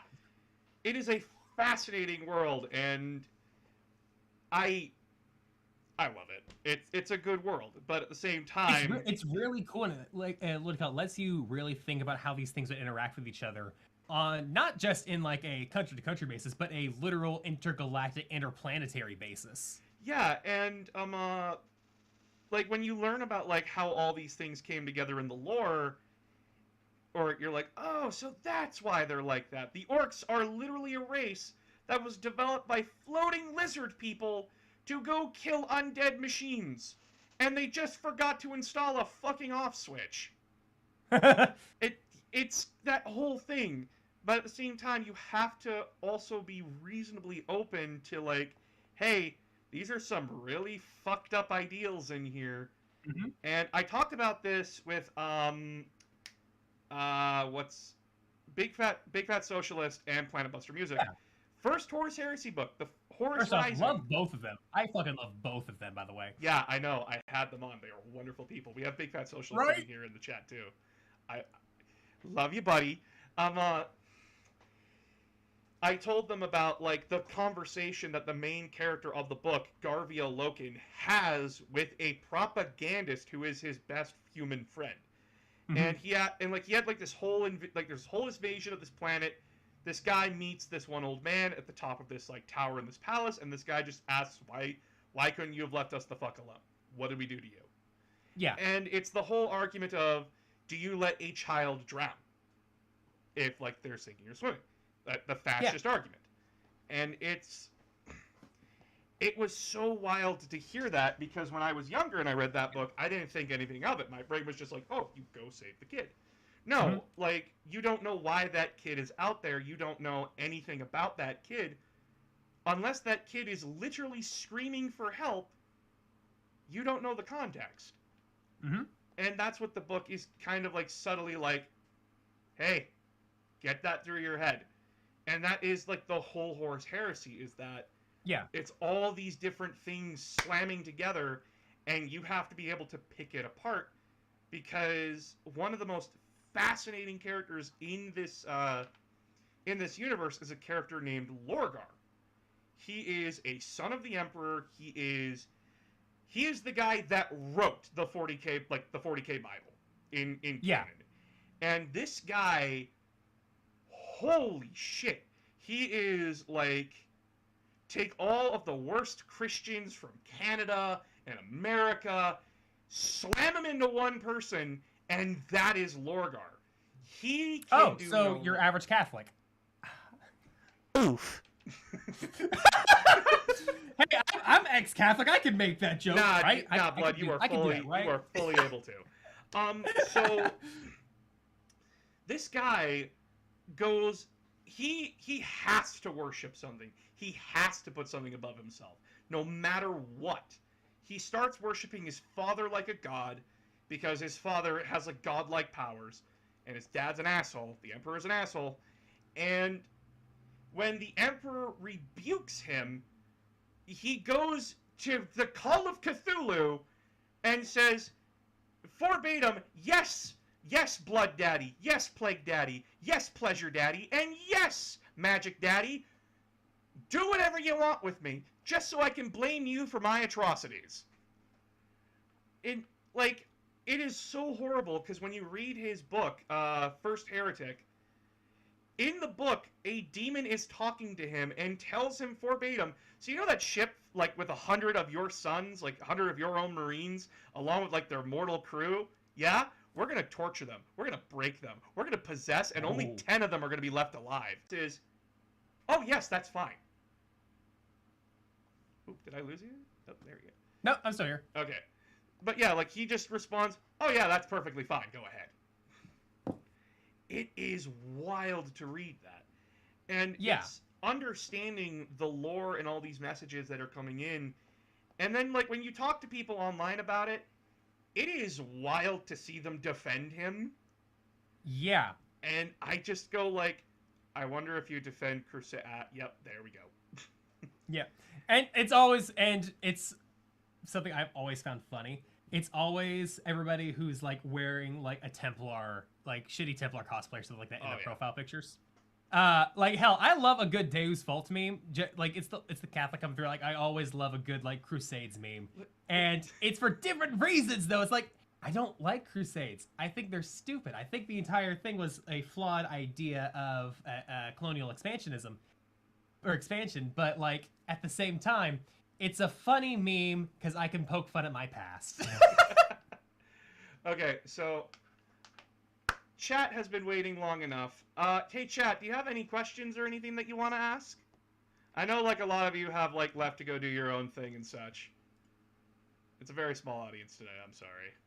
Oh, you're completely fine. Right. I feel like my grandstanding probably killed a lot. Yeah, you're fine. I did actually want to give a small theory real quick as to why a lot of people are that way or like aren't really getting these ideas. Sure. I have had lengthy discussions with various friends of mine about this, and I think a lot of why people aren't like getting these things or don't really see like the subtext around them is the death of critical of media analysis. at this point we've gotten so used to the idea of you're going to be shown everything about a work and you're going to be told everything about a work. You don't look deeper than what you've been told. Yeah. And that's something I noticed with, I want to say it was WandaVision, I think is what it was. Did you watch WandaVision? Yes, I did. Well, no, actually, I didn't watch WandaVision, but I did watch breakdowns of it. Okay, yeah, like at the very end, people are like, yeah, well, Wanda said that she was fine and that she was over Vision and everything. And I'm like, have you people never heard of lying?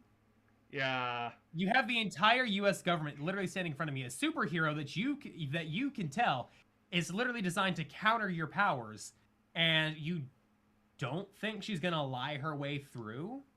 You don't think that she's okay by that? Like, people's healing and trauma healing doesn't fix immediately like that. She also took the book of the Necronomicon, people. Exactly, and I'm like, people don't change immediately like that. There's thought process. There's, sure, people will say, like, this entire series is her getting over it. No, this series was her trying to reach a goal, reaching it, and then finding a better way to do a goal. And then her lying about her being okay at the end. That was her villain arc. That was exactly.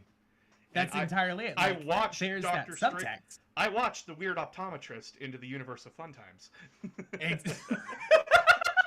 I'm not taking credit for that joke. That was from my friend who's currently staying with me. I fucking love that. When you oh my god, that scene turn where, like, he's with her and then she already knows the character's name. Yes. And he's just like, how the fuck do you know that? And then I didn't even catch that until, oh shit, then. My brain snapped to it how she said America, and I'm like, how would she know that name? I thought I missed a line. I thought I just missed a line. And then Strange I'm like, oh no. This wasn't me not hearing things. Yeah, it was wild. Okay, so we got a question from Fallmite, and this is my meme person in my Discord. He's asking about your opinion on owls. What do you think of owls? Owls are absolutely one of the absolute best avian things, period. Animals, period. They are, they're the quietest flyers at night. Their feathers are like, I don't want to like missay things. Owls are not, I'm not like a Hank Green for owls, but owls are my favorite bird. And just like the way that they can fly so silently, the fact their eyes are like so massively round, the fact their heads can like turn, they can have like, 180 or whatever it was, vision. Like they're so sweet. I love owls so much. They're terrifying creatures. They're absolutely terrifying. I was scared. I want to say it was last year because I went up to my attic to try to fix something, and I said immediately to myself, I feel like there's going to be owl kits up here, or the owl cubs. That's not the right thing, but I'm going to go with it because I think an owl cub would be absolutely adorable. And they're going to scare the shit out of me. Exactly, an owl bear cub. Because little owls are terrifying.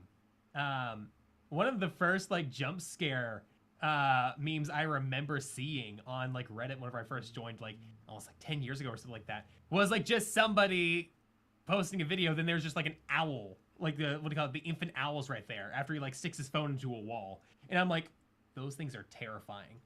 But owls proper, I just fucking love them so much. It's just running back up here quick because Socialist asked a question earlier. No problem. Where is it? Fallout. Oh my god.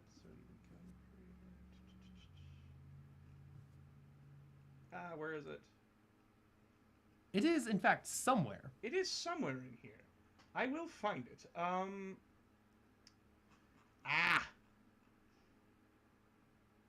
Your Enthusiasm theme. Oh, did he delete it? Oh.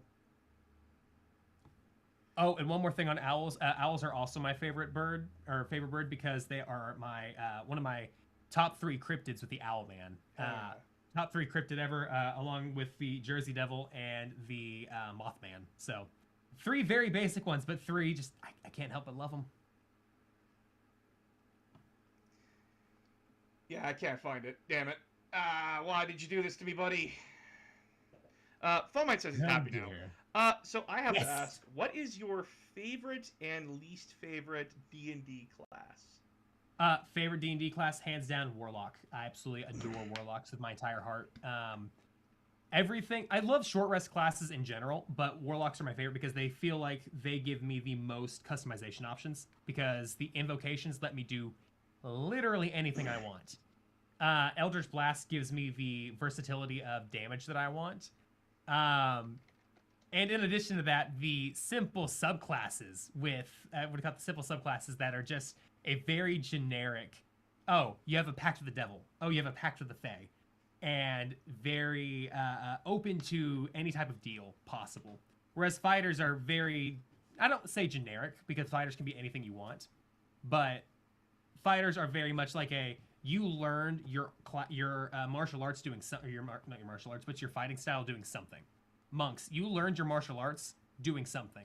Warlocks, you somehow got a pact by doing anything. What was it this time? Listen, I dropped a piece of cake on a guy, and then all of a sudden, all I know is that I was just stuck in a dark room for an hour. Exactly. And least favorite, I have two of them. Least favorite from a DM standpoint, Artificer. Mostly because I have two Artificers in two different games now, and I have not ever had them, so they're pulling out all their bells and whistles, and I'm like, oh shit, this is synergizing well with every single class or every single party member. This is horrible. This is great. Like, I love it. But at the same time, I'm like, shit, I have to now, like, make sure that my encounters are now balanced with an Artificer in the mix. Oh! And to actually play Druid, I don't like the playstyle of Druid. It feels like I'm competing with my own action pool, because nothing seems to synergize well unless you have like Moon Druid, where you can like, oh, you're a physical attacker, but you use magic, and it throws me off. Druids are the one I can't wrap my brain around like a play style for. Yeah, so my my DM friend Aether Toast, who will also be one of my fellow podcast members. Hey. I gotta show you the picture that my artist drew. It's really funny. So he has been going through D&D, and he's a Pathfinder guy through and through, and it's just been a treat to listen to him rant and rave. Is the best way I can put it, about like how D&D both is so creatively free, but at the same time so very creatively limited. Yes. And how he's like, how the fuck did the Ranger stay this useless for years? And I'm like, I don't know. Don't ask me.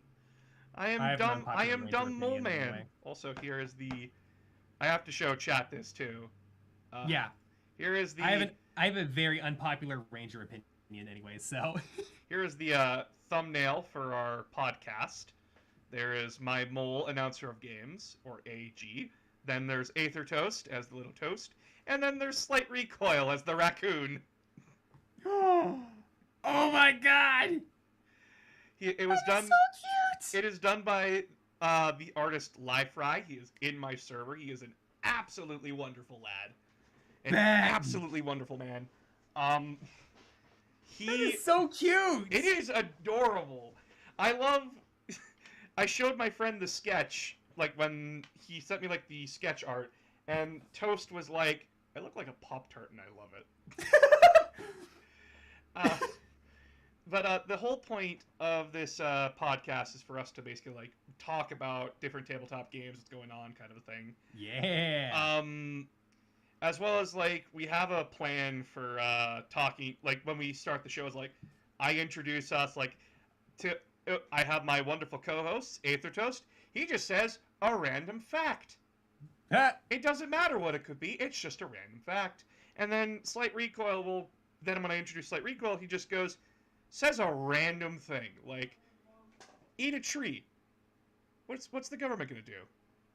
I love that so much. It works. Why am I in a tree? You're eating a tree. That's like the line you said. Same. He's a what?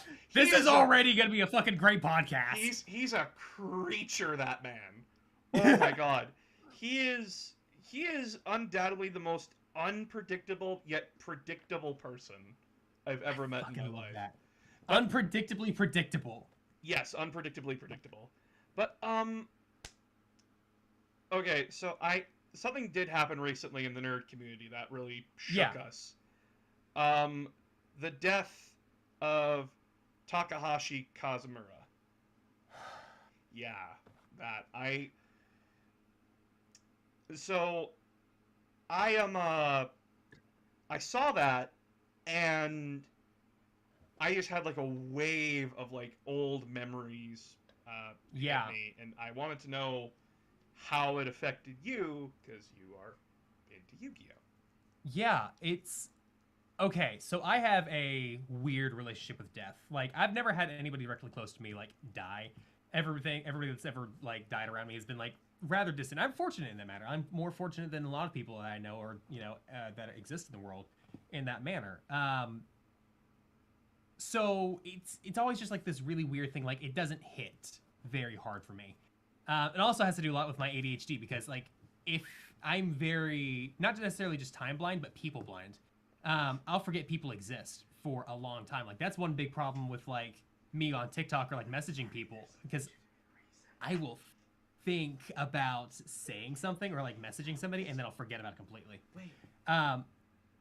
So in relation to this, it is odd because I have loved Yu-Gi-Oh since the original series came out. I was born in '98. I started playing the card game and watching the show in 2002. You and I are the same age, so like. Hey, yeah. So yeah, I started playing the game and watching the show around 2002. I think is what it was. I think I was like 6 at the time. I think that would put me at 6 or 4 or something like that. Yeah. And it was difficult for me, obviously. And the fact that it made it even worse, I was homeschooled my entire life. Oh, shit. Yeah. So I'm not kidding. I was in a very small community, like overall. And because of that, like my entire like experience with Yu-Gi-Oh was either self-isolated or with my siblings. I actually have a card I need to show you after the story and everything.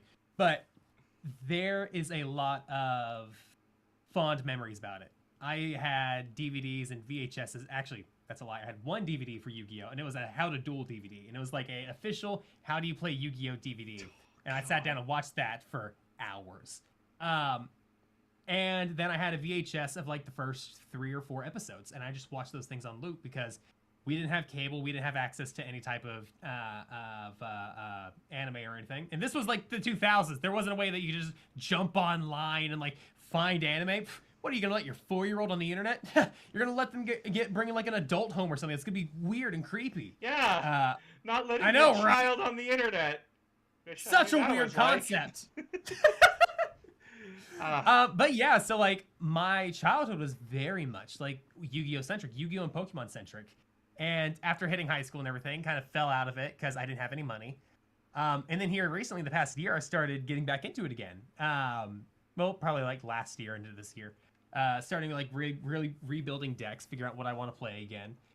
Playing Master Dueling, becoming absolutely obsessed with it. And re-watching the entire original series. I had just finished the Duelist Kingdom arc the day before Takahashi died, and that threw me for a loop. Like I had just finished Yugi and Pegasus's duel, like, and then like the next day or two, we got that news. I'm like, fuck. And it is super surreal. It's super surreal just knowing the person that like made one of my favorite pastimes, hobbies, hyperfixation, special interest, whatever you want to call it, and knowing that that person's hand isn't going to be in it anymore, you know? Yeah. Knowing that there's going to be a fundamental change, whether it be in art or in, because he hasn't been like a massive part of like the game design itself for a hot minute, but like the art, there's still, every card kind of has like a feel of him in it. Yeah. And I'm interested to see where things are going to go moving forward, and not necessarily worried, but it's not going to be the same.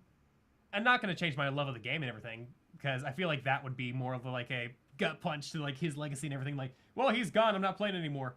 But like, it's going to be different now. It's going to be very different. Like the cards are just going to have a different feel to them. And that's something I'm interested in seeing. It's going to be so wild. It is. So unlike you, I had my childhood was not sheltered. Yeah. I wasn't like let go off the leash, but I had a much more accepting and open family. Yeah. And my parents. What? Never heard of that. What the fuck? Lucky bastard much. So I had a lot more privilege. Oop. Just dropped my phone. That's what it was. Okay. I had a lot more privilege than a lot of other people, and Yu-Gi-Oh was one of the anime that I grew up with. I grew up with Dragon Ball. I grew up with Yu-Gi-Oh. I grew up with so many other things, and I played the card game like it. I was on and off with it. Like I would go like religiously zealot with it for a while, and then I would drop off, come back, so on and so forth. I dropped out of it in 2018 because that's where I had to decide plastic or cardboard, and I made my bed and I laid in it. And then like I still kept up with what was going on. I was still aware of the meta and everything. Yeah. And by the way, deities for life. I am a different dimension demon player, and trains. Oh, I almost built an entire DDD deck. They got busted a couple years ago. They got busted. They did. That's why I ended up building one. I'm like, I don't like this play style. I'm just gonna hold on to these cards now. And now I hold on to it if any of my friends want to play a meta deck. I'm like, yeah, here you can play with this. I'm gonna go back to my golden boys. My favorite play style is hurting myself to beat my opponent up. Yeah. Oh, yeah. I'm that kind of sadist. And my friend who plays Magic, Toast, he fucking hates it when I play Dredge, because I actually play Dredge. I go for broke. And he's like, "Why are you milling yourself down to like 6 cards?" I'm like, "Oh, you funny bastard. You think I have a library anymore? Dredge, swing for game. You absolute mad lad." And deities were that way for me, is that like I have to hurt myself to get these contracts out. But I get a free fusion every turn, and I get a free search every turn. I'm happy with what I got. But then there's just trains. You know what's fun? Grabbing a fucking train and then turning it into World War II artillery. That's hilarious. Listen, I'm not saying I hate that deck style. What I am saying is every time I play against somebody like that, I'm just like, God damn it. You again. And I just start internally sobbing, knowing I don't have anything to counter it. Ah, yes, this 30k creature has come to hit me in the face. Damn it. Nobody. Oh my god. Somebody just asked a question on a Crystal Beast. Yep, go ahead and answer it. Okay, I'm gonna get through this first. Yep. No amount of negates or hand traps can ever get me out of like trains or vehicloids or anything like that. I'm just like, I don't know what you're doing, but it scares me. Mirror Force. Mirror Force, I swear to God. And I run my typical deck that I run 3 decks usually. It depends on how much of a shitposting mood I'm a part of. If I want to play something meta, I'm typically playing Eldritch, the Golden Lord at this point, because I just love the trap style for it. Like, I just love traps in general for the game. And Eldritch lets me have trap protection along with, just general trap plays. It's fantastic. Yes. My not so try-hard deck, it's like this will basically hold my own against most decks that aren't meta, and it's Lightsworn. I absolutely love Lightsworn. They're kind of my go-tos for the most part because they're just so... There's almost always a starter. There's a couple starters that I can use and just get a small combo. I get like some cool 2,000 monsters out, and I'm like, okay, yeah, I'm cool with this. And if it goes longer, it gets stronger the longer it goes on because it's a self-mill deck. And then my shitpost deck, the deck I love that never wins, the deck that I will never be able to stop things, is Crystal Beast. Oh my god, I love Crystal Beast so much. Ever since Yu-Gi-Oh! GX and Jesse Anderson came onto the scene, I have been in love with this deck style. And yeah, preferred win con for Crystal Beast, Crystal Abundance. That is the best way to win with Crystal Beast, and that is the most sure and consistent way to do it. Except... let me tell you that I don't care how consistent or how good that is. I want a big fucking dragon. I want my gay dragon out on the field, and I will dragon that thing out all day long, all right? Rainbow Dragon is my favorite card of all time, and I can't wait for August 29th or September 1st to roll around whenever the new Crystal Beast structure deck comes out. It's not putting basically anything useful into it. but it's a Crystal Beast structure deck, and I'm here to buy it. I'm gonna buy 3 copies, and I'm making it. I want my game nuke. Yes! They actually released a retrain of Rainbow Dragon, and it's Crystal Beast, the Zenith, or what do you call it? The Zenith Crystal Beast Rainbow Dragon. And it's quite literally just Rainbow Dragon with 3,000 attack points instead of 4,000, but it has Crystal Beast in the name, so it can be searched by any Crystal Beast card, any type of, what do you call it, Crystal Beast summoning card. Everything lets it work, and it's great. And it counts as a Crystal Beast of a different name for your main Rainbow Dragon. And I'm like, it is the best thing ever. It raises a pretty, what I generally consider like a D or a C tier deck to at least a C+. Is it still great or consistent? Oh, absolutely not. Oh, not in the slightest. Crystal Beasts have some of the best spell and trap support of the entire game, but the worst main deck monsters that make almost everything else irrelevant. Listen, and it is so jank, and I love it. When you have most of your main deck monsters as just garbage fodder, yeah, it's kind of bad. Exactly. So my favorite, Crystal Beasts were always clunky to me. They're clunky as hell. Because I like using my spell and trap card zone, but when Crystal Beasts are kind of just like hanging out in there, they're not a resource to me. They're just an annoyance. Yeah. But I understand why people that actually love gets them. me on it. Yeah. That actually, I have an idea right now. I'm trying to make this work. I'm trying to find a way for this to mix together. Eldritch, Crystal Beast. Because Eldritch relies on your spell and trap card zone being summon fodder, basically. You can use your spell and trap card zone to summon Eldritch the Golden Lord and, all that kind of stuff.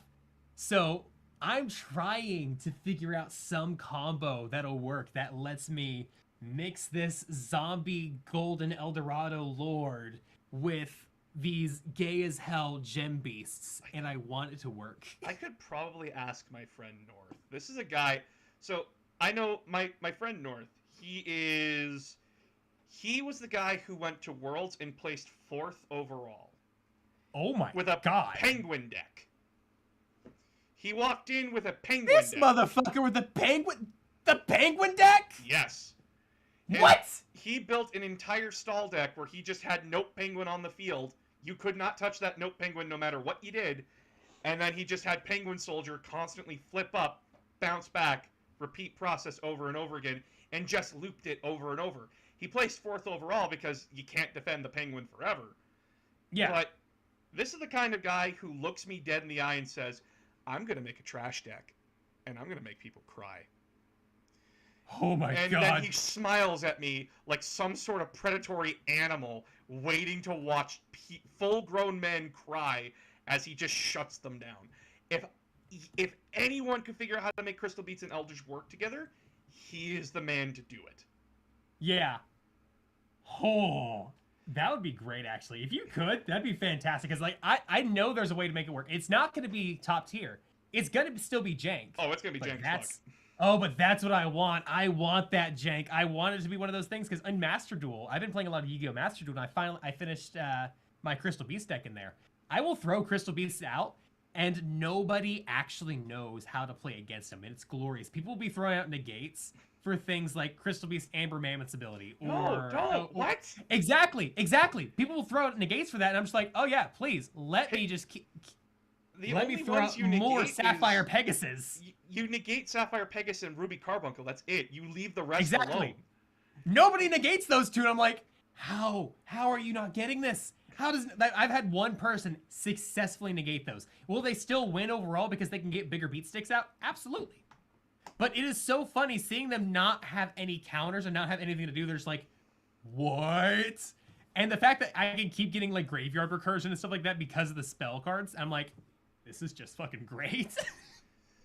So, my favorite deck of all time is Jaden Yuki's Elemental Heroes. I love Elemental Heroes. My favorite card of all time is Elemental Hero Absolute Zero. Yu-Gi-Oh! GX, so cool. A lot of people give me shit over this, but I say Yu-Gi-Oh! GX is the best Yu-Gi-Oh! Series, and that's because... It arguably is. And that's because Jaden is a good character, and he uses my favorite deck. Listen, when you can unironically say, I summon Elemental Hero Bubble Man, and that is the best hero card to date because of what it does. And it's an absolute. It's. No, I don't want to call it a win condition. It is a close enough fucking win condition for that guy. Like, it has so many good abilities that like it is jank as hell. It's a level if you 4, run it base. It's a level 4 But it water type works. too. You know what that means. Yep, absolute zero. Not just absolute zero. You can overlay level 4 Bubble Man with another level 4 Bubble Man to make Bahamut Shark, which then makes my second favorite monster totally awesome.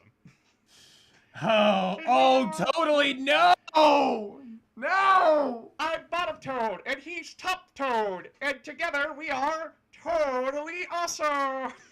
Toads are my bane. Okay, so last time I got big into meta with Yu-Gi-Oh was around the time that DDD was ruling and Zodiacs came out, and Toad would always wreck shit. I could handle DDD. Zodiac was like difficult, but still doable. It was still doable, especially after like the ban got updated. But Toads, I could have nothing to stop them. Like, it was insane. You just gotta bait it out. That's all you can do is bait it. Yeah, that was it. And I was shit at baiting at that point. Like, I could not do that to save my life. Now it's a little bit better. But I also now have more hand traps now. So I can like, hey, yeah, no, we're going to Ash Blossom real quick. We're going to, yeah. No, it's going to be a ghost spell. I don't want you, do not mess with your graveyard, please. Do not mess with your graveyard. Don't touch it. But yeah, and that was also instilled in me thanks to my friend Shadal deck. So I was always like, no, you're not touching, you are not touching the graveyard. So, we do have to end here soon, but I do want to ask you. No problem. What is your favorite Yu-Gi-Oh card? Both IRL and from the anime. Because I do have my favorite. Okay. IRL, it is most definitely, it's torn between 3 things, actually. Stardust Dragon. Yes. Rainbow Dragon. And I honestly gotta say, Magician of Black Chaos. My man. That duel with Yugi and Pegasus solidified that one for me. Like back when I was like 5 or 6, I'm like, nah, this is it. I can't this wait is for it. to see Dark Paladin then. And anime wise, it's kind of gotta stay the same. It's gotta say what do you call it? It's probably gonna stay Magician of Black Chaos. There's just not much else from there that I'm like I want one else, but that's kind of it. For me, it was I always liked seeing Red Eyes Black Dragon come out. Oh, I know that's OG as shit. I love Red Eyes. Red Eyes is garbage as its base, but it's cool. I like Red Eyes Black Dragon. Yes, it has. Okay, the thing is, it has potential. That's the thing. Like, Blue Eyes is always just like, yeah, here's a big beat stick. There you go. Whereas Red Eyes is like, no. You have your base dragon, and you have 20 different directions you can go with it. Which one are you gonna go? I don't fucking know. It's gonna be one of them though. Listen, I watch a guy named Rank 10 Yu-Gi-Oh, and he did a video on Red Eyes Black Dragons, the archetype. And at the beginning of the video, his mascot comes in. He's like, "Okay, I have a way to rebalance the game. First, we banish all the tuner monsters." What the hell are you doing? Shape. Do you know the difference between Blue Eyes White Dragons and Red Eyes Black Dragons? Is this something you're not allowed to say on YouTube? You see, Blue Eyes has the power. The Red Eyes has the potential. And then fucking... Why is Red's eyes so red? And what the hell is that thing on Joey's head? Oh my god. Can I good. run and grab something real quick? Yes. I want to show you something. Yes. Okay, so it is right over here. Hell yeah. This is probably my favorite thing that I own. And it is so sad, but so great at the exact same time. So in this tin, in this card, in this double-sleeved setup here, is in fact a Ghost Rare Stardust Dragon that I pulled from the very first, my very first pack of Duelist Genesis. The same week that pack dropped, I got this from Walmart and got it. And if you look close at it, there's a crease in the center of it. Oh no. Because my sister stole it. No! Grabbed it, put it into her pocket, and took off across the house. And whenever I chased her down, she crawled and crawled under her bed, creasing it in the process. There is nothing wrong with this card except that the foil in the center here has a crease. That's it. And yeah, it is my favorite card of all time, like that I physically own. But I cry every time I look at it because like it looks so cool. And then you have a very clear crease. Me and her have actually had arguments with us, like as adults. Like we have had like, you motherfucker, you did this to my card. She's like, I was 7. I'm like, I don't care if you were 7. You knew what you did. You knew what you did. You're a sore loser. Yeah, because you beat a 7-year-old. Because she stole it whenever I beat her in a Yu-Gi-Oh game, so she grabbed it and ran. Bitch. Anyway. So yeah, that is like this is my favorite Yu-Gi-Oh card of all time that I physically own. But yeah, that's my funny story to go along with it. And I'm never getting rid of it. Like, this is forever going to stay in a sleeve, and it's forever going to be a story time. So I just thought of something that would be fun to do, and I want to invite you and Planet Buster Music, because you were the only 2 creators I know right now that play Yu-Gi-Oh! Or, like, know about Yu-Gi-Oh! I would love to have you both on to just basically, like, do a Yu-Gi-Oh! Night, just sit back, have a drink, talk together, play Yu-Gi-Oh! Together. That would be fun to do. I'll plan that out with you 2 in private, but for now, I have to end the stream here. I have to go. That'd be so fun. But thank you so. Responsibilities. Responsibilities and having people in my house. Thank you all so much for watching, and thank you, Chrisfire, for coming on and just having a laugh with me. And I'm sorry that it took so long to get on here. Hey, it's completely fine. My schedule is just as fucking crazy, so thank you for having me on here. It's been an absolute blast. I love getting to hang out with you, man. Yeah. So yeah, I will work out the details with Chris in private in a bit about what we want to do here. But thank you all so much for watching. You've been a wonderful audience. Please share this stream once it's up on YouTube and the Twitch VOD. Anywhere you can. I'd love for everyone to see this lovely conversation between me and Chris. And you all have a safe and wonderful night.